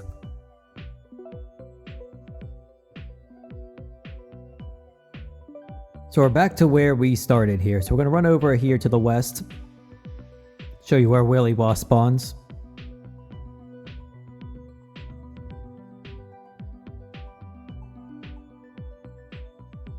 A Willy Wasp is a pain. So typically, where are we at here? Okay, here's the stone circle.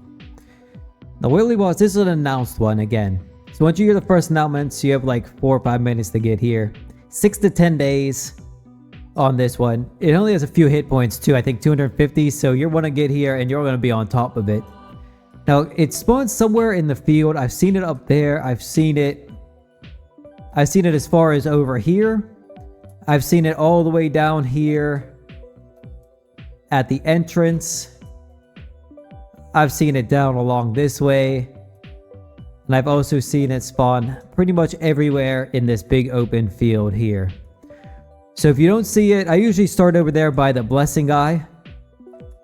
And if I don't see it there, I head up and around. I go west, I go northeast. Because I've seen it spawn all the way up here and all over. So just make sure you give a good, healthy run around for Willy Wasp. Because that one is, it is very random.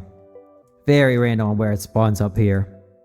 Alright, so let's go talk about Robbie the Reckless here. Again, this is another bank robbery one. You're going to want to go west out of Carlin. Head into the Ghostlands here.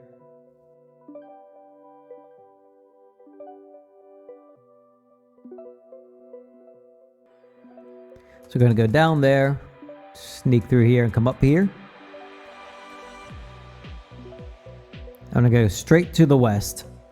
Down this hole here within the stone circle. Now we're going to go down again. And to the south. And down here, this is where Robbie the Reckless spawns. Bank robbery one again. It's random. It's real random how they spawn. And I'm pretty sure they don't despawn. Again, not positive on that, but I haven't... don't know how to test that one.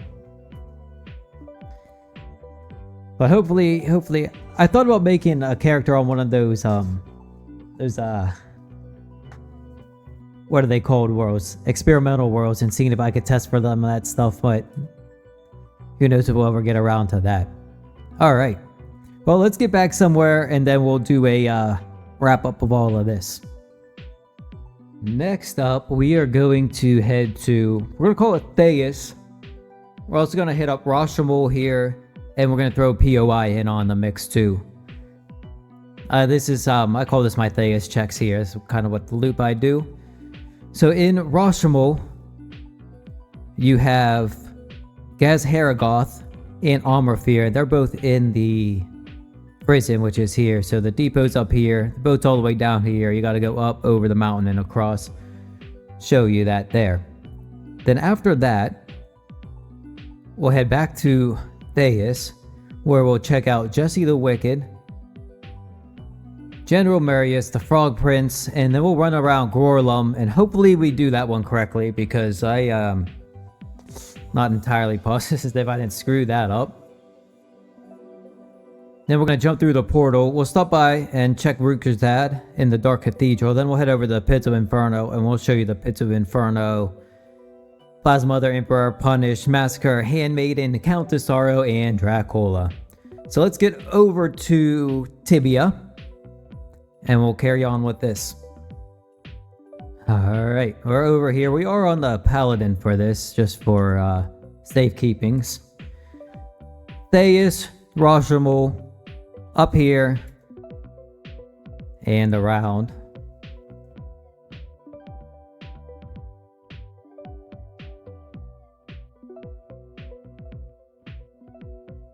Gonna go through the gate here. Now this is after the world already killed Gazhergoth up on the mountain. This is only the prison location. The mountain is up just to the northeast of us here. So you go down a level here.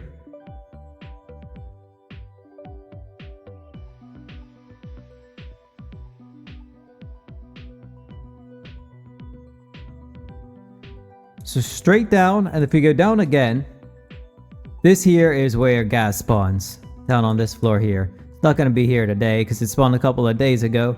You'll see every time you log in, there'll be an exclamation point here for the world event notification. That's how you know that one's gas. But if we go back up to this level here, oh, a little too far east, and we go up, across, and down the stairs on the east side of the bottom floor of the prison. And again, Omrafir won't be here because it spawned the same day that gas spawned, actually. But it is also in the same place as all the prison key bosses. Now I throw an E-ring on when I check for Omrafir down here. He one hit killed me one time. He hit me for like 8,300 something, so I make sure I have mana filled up in an E-ring on. I don't play around with that.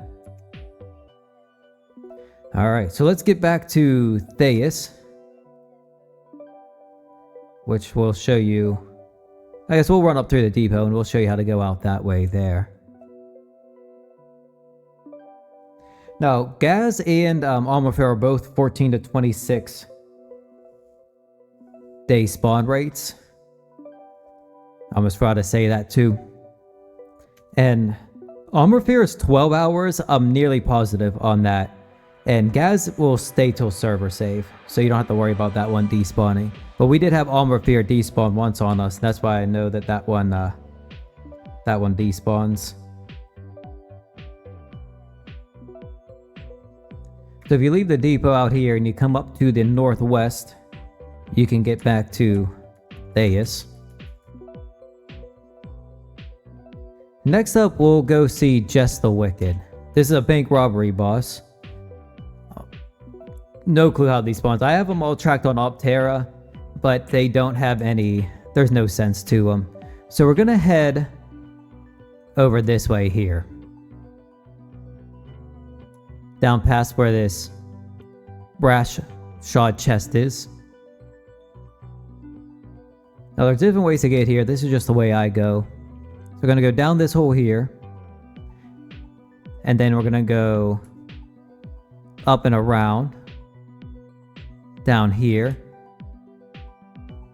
and then this here is where Jess the Wicked spawns, right in this room here. So we need to go back up and around. We'll do General Mirius next because you can't get through this little spot here. So let's take the long way into Mint Wallen. So there's the stairs we came down. General Mirius is going to be up this way. Now if you have access to the Dreamer's Challenge, there is a significantly easier way to get here.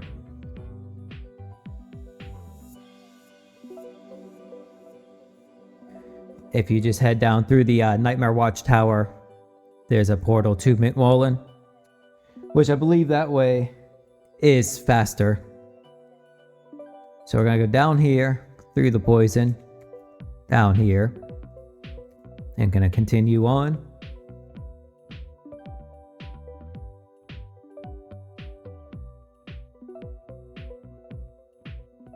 Down that hole there. And you're going to want to set up your marks on here too, because that's the only way I know how to get here.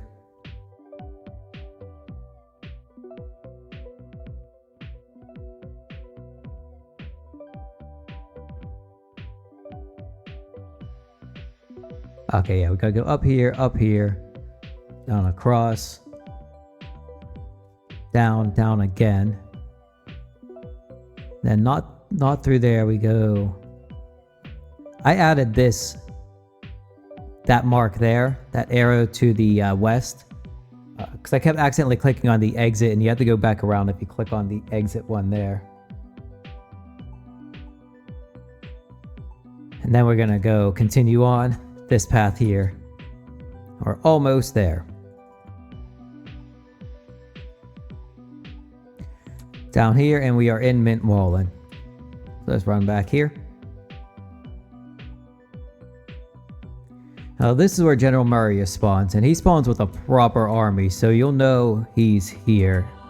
Or he poofed. And he looks like a Muta warrior. Now you can keep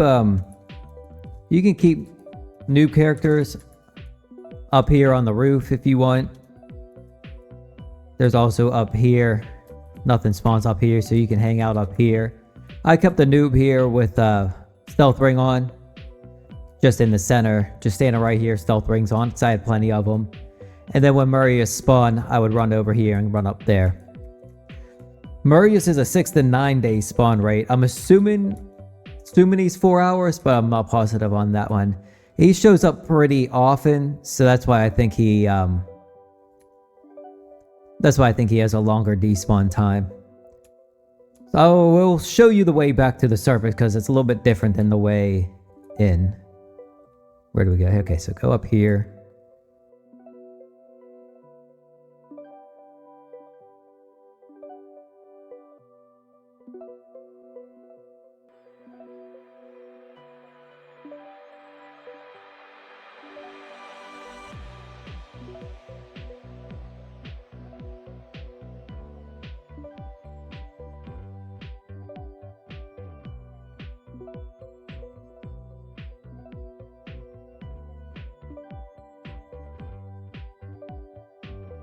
And then this leaves us back at the start here in Theus.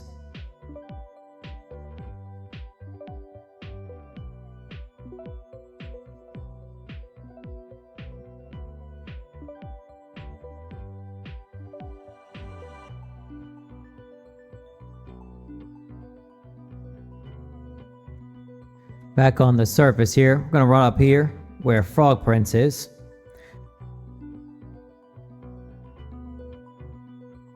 Now this is where Frog Prince spawns, right in... I always get this wrong. It's either this square here or this square here. I never remember exactly which one it is, but it's right here is where Frog Prince spawns. Every 12 to 18 days for Frog Prince. And I feel like that one's a short despawn time, more like an hour range, because that one gets missed a lot. Quite a bit. It's really, really frustrating when that one gets missed because it has such a long range. Now let's run over... Oh, don't forget about Gorlum here. Alright, so for Gorlum, we're going to go north.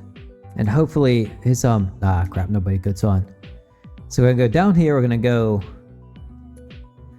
It's just a big circle that we go in. And I don't exactly remember where each one of them spawns. And I don't know what their spawn rate is, too. It seems to be like weekly or maybe less. Anyway, we're going to go down. We're going to go down again.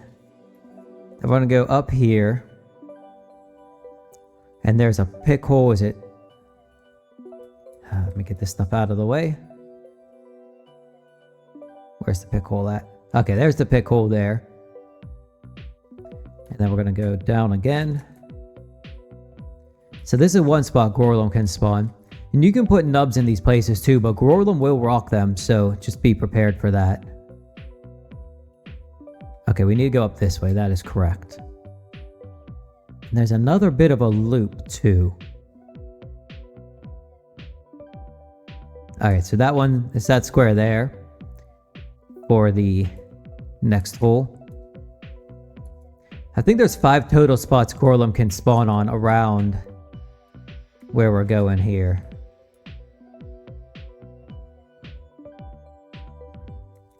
But like I said, every single time, I've done all 10 of these, and every time I've followed somebody around here. And that this is the only way I know how to do Gorlum. Now we're going to do a little down and up here. So there's one that's on the other side. Okay, that makes sense. I remember now. Oh, so we're going to go down, down, and we're going to come back up on that other side. I think there's another spot Gorlum can spawn right here as well. Then we're going to go up on the other side.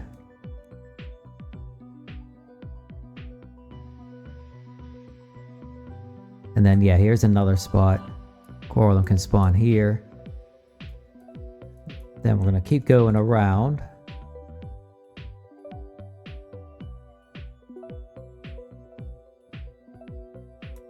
No, that's right. That's right. We got to go this way. I think we're on the way out now. I think we just did the full loop. Yes. So we go back over this way. And this is how you get out of here. And like I said, I believe Gorlum is a weekly spawn. There's the hole we need to dig there. But I am not positive on that. Because every single... I found...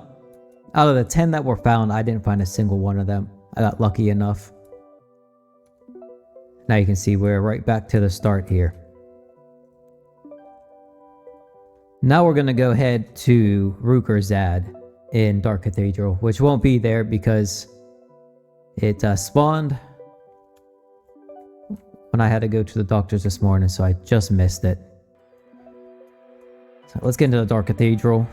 We're going to flip a total of 6 switches, and then we're going to run into the center.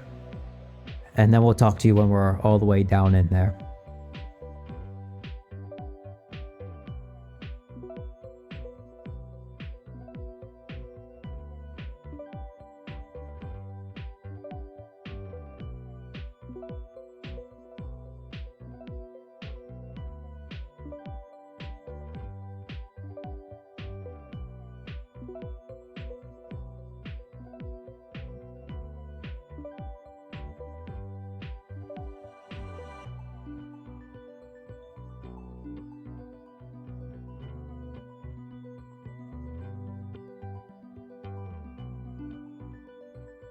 Have to hit the switches so you can pump through this teleporter, and that teleporter will stay active for just a very short amount of time.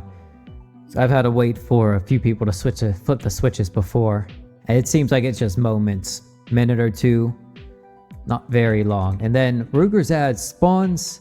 It spawns up here. I've seen it. I found it down here sometimes, so it does wander a bit, but it does spawn all the way in the north of the room. You can also leave a character in here. Just park it right down here and log out right there. Now Rukkhzad is 6 to 9 days, and I'm nearly positive that's a 1 hour. No, I am positive that is a 1 hour despawn, because we had that despawn the one day. Yeah, it was like an hour and 4 minutes. Very frustrating. Now let's go on to POI, and we'll give you the rundown there.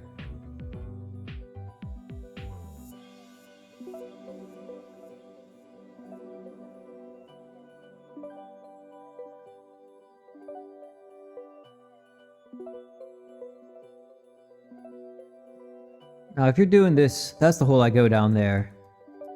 You should already know how to do this, but we'll give you the go through anyway here. Back through here, you have to have already touched one throne to come through there. Through here, it's PZ, and then once we go up, we'll be in Pits of Inferno. All these bosses are 14 to 21 days. They're all 4 hour despawns, to the best of my knowledge. We're gonna throw our EQ on now before we start running through, and we will need a dwarven ring for this. Perfect. It looks like somebody might be in here checking anyway, but that's fine. So we're gonna go we're just gonna go counterclockwise in a circle here. You can check most of these on a fairly low level character. The only ones you're gonna want to be careful on is like Emperor. Mainly Emperor. And you're going to be a little bit careful in Mr. Punisher, you don't get swamped. Anyway, let's crack on and we'll explain to you which how to get to all these and all that stuff. So this one here, this is where Dracula spawns in the southeast. run in here. I usually throw a thing there to keep the stuff from running down. But Dracula spawns right in this room here.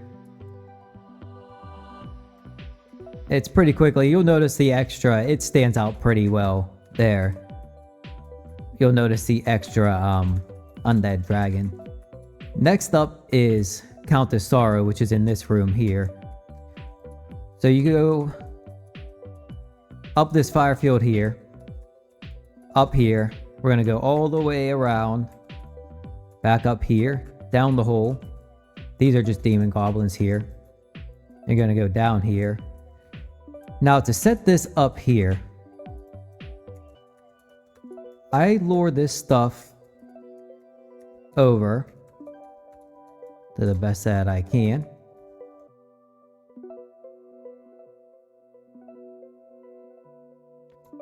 This isn't working out so well. Alright, let's see if we can manage to get out of here. There we go. Now let's see if we can manage to get out of here now. A little bit of a pain to set this up, but definitely worth it. So I pour those things all over there, and then you can lure this stuff here down to the end of the hallway.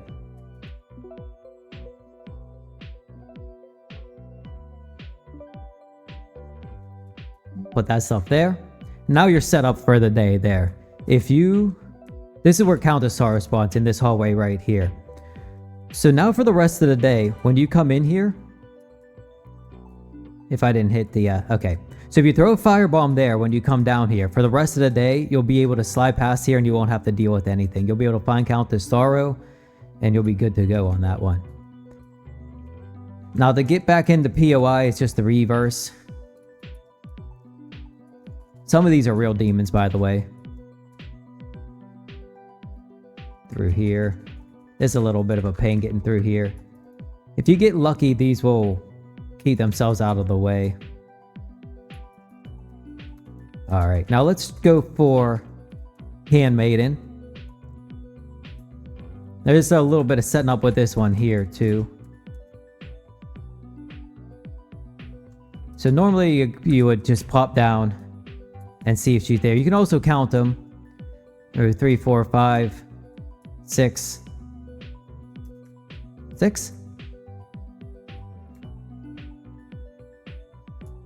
Yeah, 6. So there's 7 of them whenever Handmaiden's there, which she's not there today. Now you can lure this stuff away from the door here. If you pop down here, you can lure the stuff over, and then you don't have to worry about it being in your way right here. And you can slide in and out of there quite a bit easier. Now next up on the list is going to be Massacre. So when I come in here, Firebomb and Energy Bomb there. You can either kill this stuff or try to ignore it. That's up to your preference. Energy Bombs and Firebombs are going to be your friend here. So we're going to... Oh, I missed it.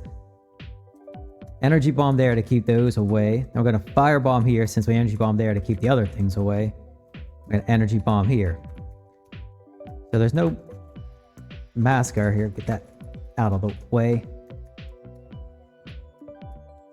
I'm going to try to get these 3 Juggernauts stuck here. Alright, we're going to have to kill some stuff out of our way here.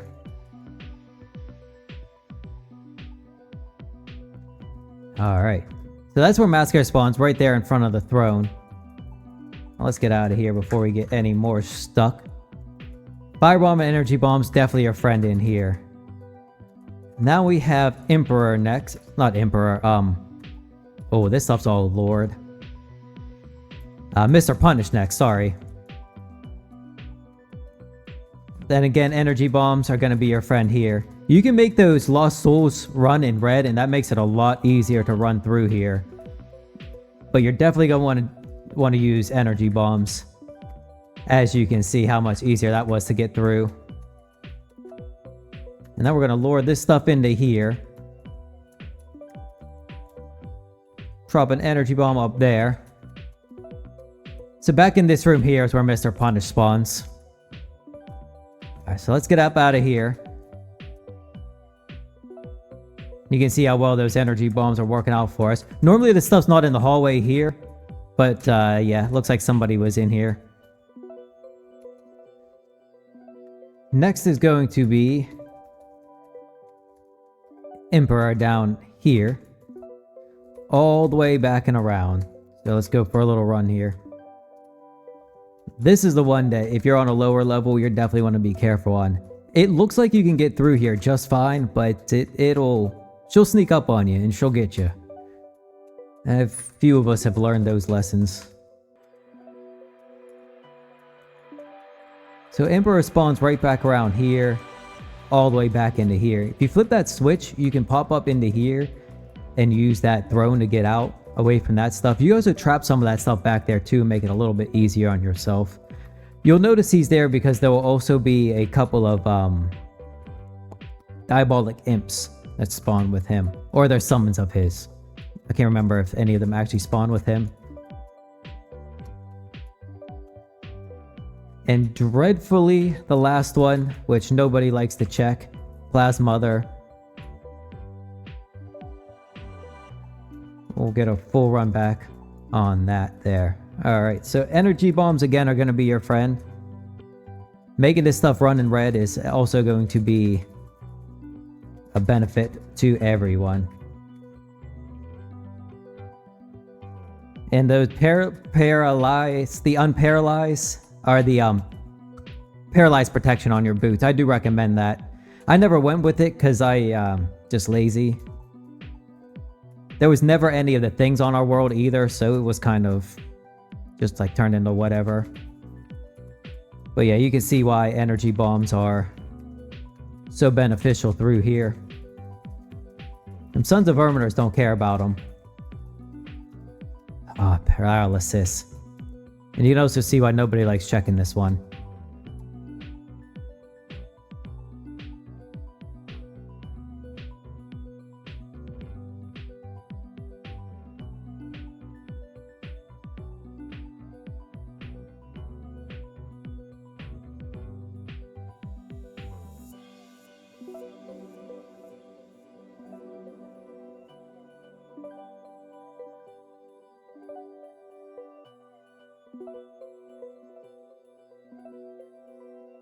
Now you're definitely going to want to put an energy bomb here. Let's get this stuff cleared up, and then so I can keep talking.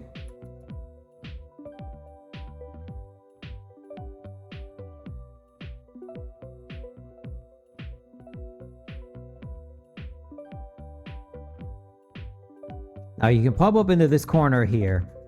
And Plasmother spawns right up here, and she'll walk around here when she's spawned there. So you don't have to, you can avoid all of this nonsense here and not lure any of this stuff up here. Energy bomb there. And you can come up here and she'll know she's there. Because she also spawns with those two defilers as well. So I've never had to run up there to check for her. This is, every time I found her has been right here. So you can also see why nobody checks this one here. It's such a pain to deal with. So let's get this stuff cleaned up here and we'll go out of here.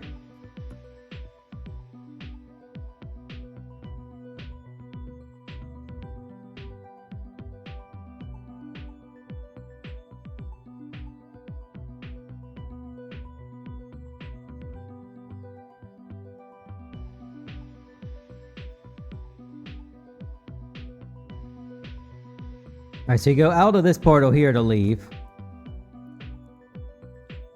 Gonna go around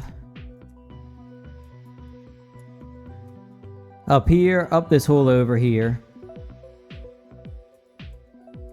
into these rotworms.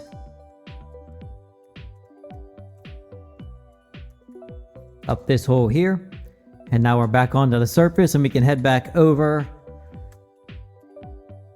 through the portal to Theus.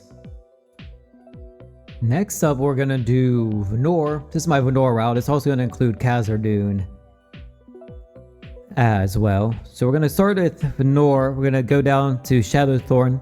Check for Darlion, whatever you want to say on that one. More Nenion. Okay, we got... I'm going to go through Venor. Check for... We'll do Xenia. No. Yeah. We'll do Xenia. Then we'll do Warlord Ruzad. Then we'll come back down. We'll do Yaga, Burster. And then we'll head into Khazard-dûn. And do... Elvire Hammerthust, Grom, and Foreman Kneebiter. Cool. Let's get over to Tibia. So here in Venor, so we're gonna go down the gate over here. I'm gonna go invisible for this. I don't know if Beaver citizens are out today or not. Those things are a real pain in the butt though. Now we're gonna go all the way over here.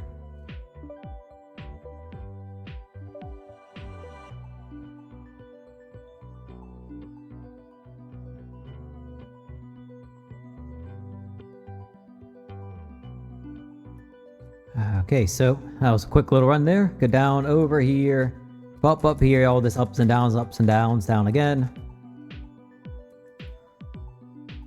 Now, if the world change is active and more Nenians spawned, you'll run into them right here. This is where they show up at. And I also push them back into this corner here. Okay, so if you're checking for the other one though, Darlion, you need to come up to the surface. Not up to the surface. Up to the top here. And then go down here, and then directly west.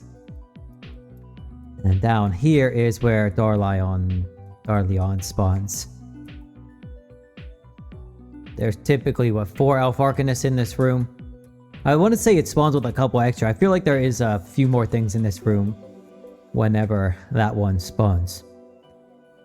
Now, Mornenian, don't know about spawn rates on that one. That's a bank robbery. This one here, Darlion, is 6 to 8 days. And I'm pretty sure that one's a 4-hour despawn time. So let's get back to Venor, where we will go see Xenia and Warlord. So we're back at the boat here. Now for these ones, we're going to go out of this gate up here. The northwest gate.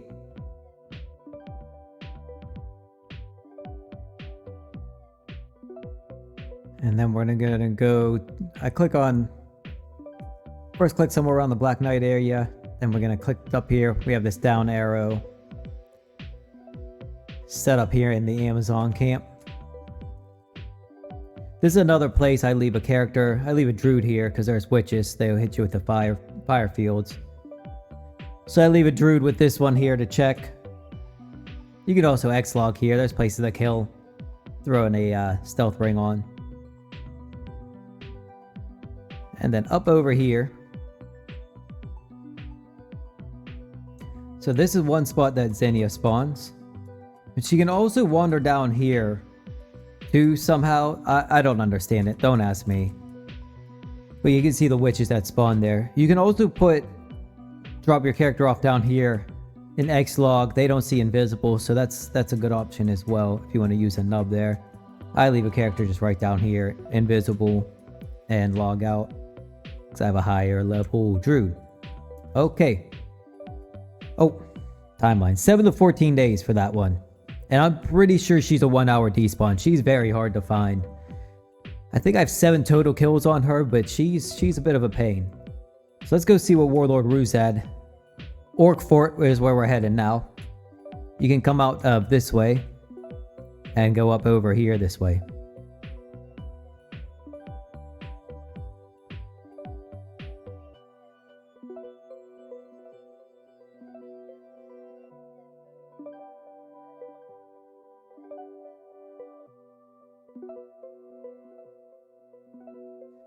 So we're going to go into Orkport. I'm going to go back up into the tower here.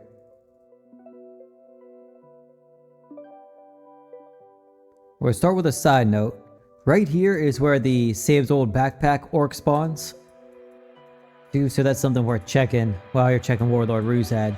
For Warlord Ruzad, you come up the tower, up those steps, up these steps, and this is where Warlord Ruzad spawns. He spawns with some extra stuff, so you'll notice. You'll be the only Warlord you see up here.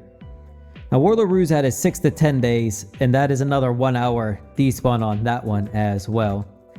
I have a little, it started at level 80 and it's now level like a 101 knight. I leave it down here.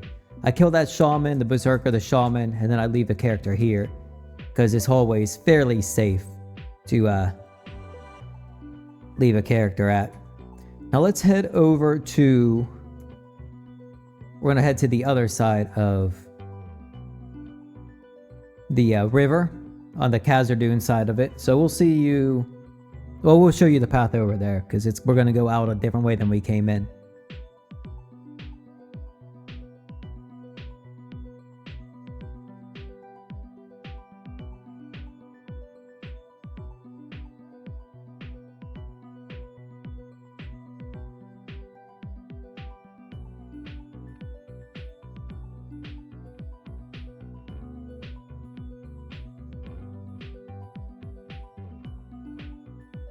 So we're going to go out this way here, down through this hole. And then we're going to go up these stairs over here. Now you can go back out in the Khazad-dûm this way through the carpet, but we're going to go visit Yaga this way. This is also when I come for Warlord Ruzad. This is usually the way I come as well. And then we're going to go down here for Yaga the Crone.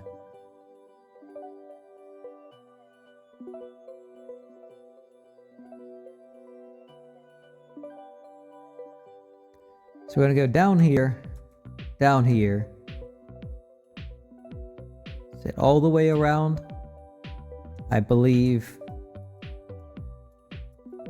down here, and then yeah, this is the room that Yaga spawns in. She spawns right back here every 5 to 8 days, and I'm not sure what her despawn is. I feel like it's more than an hour, but I'm not sure what it is though.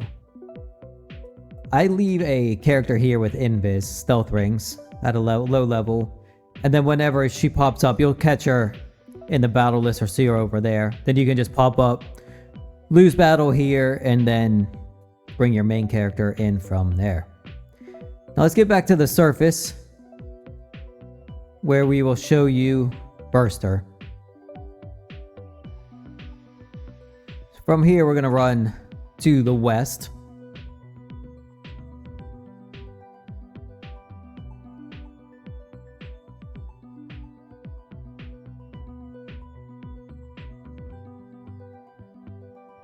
So this is another one where you need to have the Scrying Eye. Khazad-dûm has to be open. So if you can't go through the teleport here, you need to kill more monsters here before. So we need to kill some of this stuff. So apparently it is 10 that you need to kill. Alright, so we need to go down over here to find Burster. Then we need to go back up. We got to go down again. This is another one of those variable spawn ones, so you have to keep killing the spawn, and hopefully it shows up. Now I believe it's right around here is where it spawns. It's not here today, but it'll replace one of these unstable breach broods. And since it's a random spawn, it can just spawn whenever. But you're definitely going to want to have a character that can handle all of this nonsense spawning here. Alright. Now, let's get out of here. And we will see you we'll see you up at the Dwarf Bridge. Let's start over from here. Okay, so from the carpet, we're gonna do Foreman Kneebiter and Elvira Hammer Thrust. So from the carpet, we're gonna go down here. Then we're gonna use the top carpet here, and we're gonna go down here and into the mines. Up here.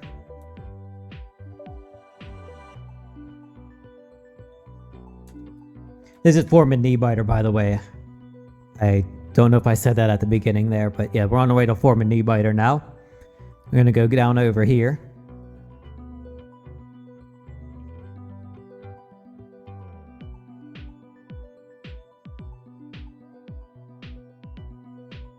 Down here. Down here. Then up.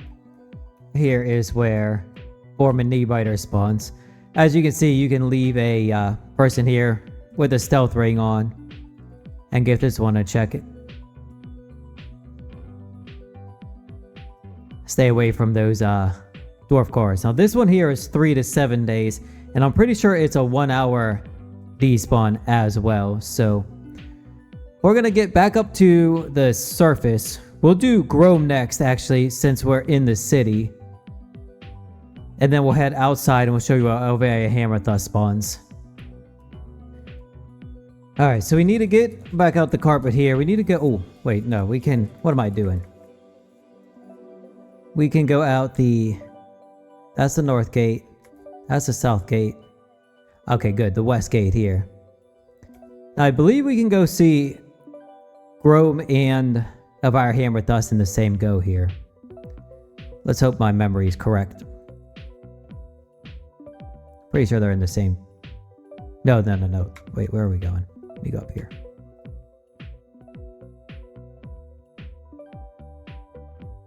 No, they're not in the same cave. Okay. Yeah, I was mixing that up. So we're going to go visit... Let's do Elvira Hammer Thrust first since we're here. So you go down... Let's start back up here. So you're going to go down this mine here. The one on the little peninsula here, whatever you want to call it. Then we're going to go west. There's another bank robbery boss here. Down this hole. Down this hole. Down this hole. And then right here, this is where Elvira Hammer Thrust spawns. She spawns with a bunch of dwarf cards, so it's real obvious which one she is there. Again, bank robbery. Don't know how long. I'm pretty sure that they don't despawn as well. So let's get out of here. We'll go back to the surface and we'll show you where Grome is. Finally. Now that we got it. Now that we got our brains about us. So Grome's going to be this cave all the way to the south here.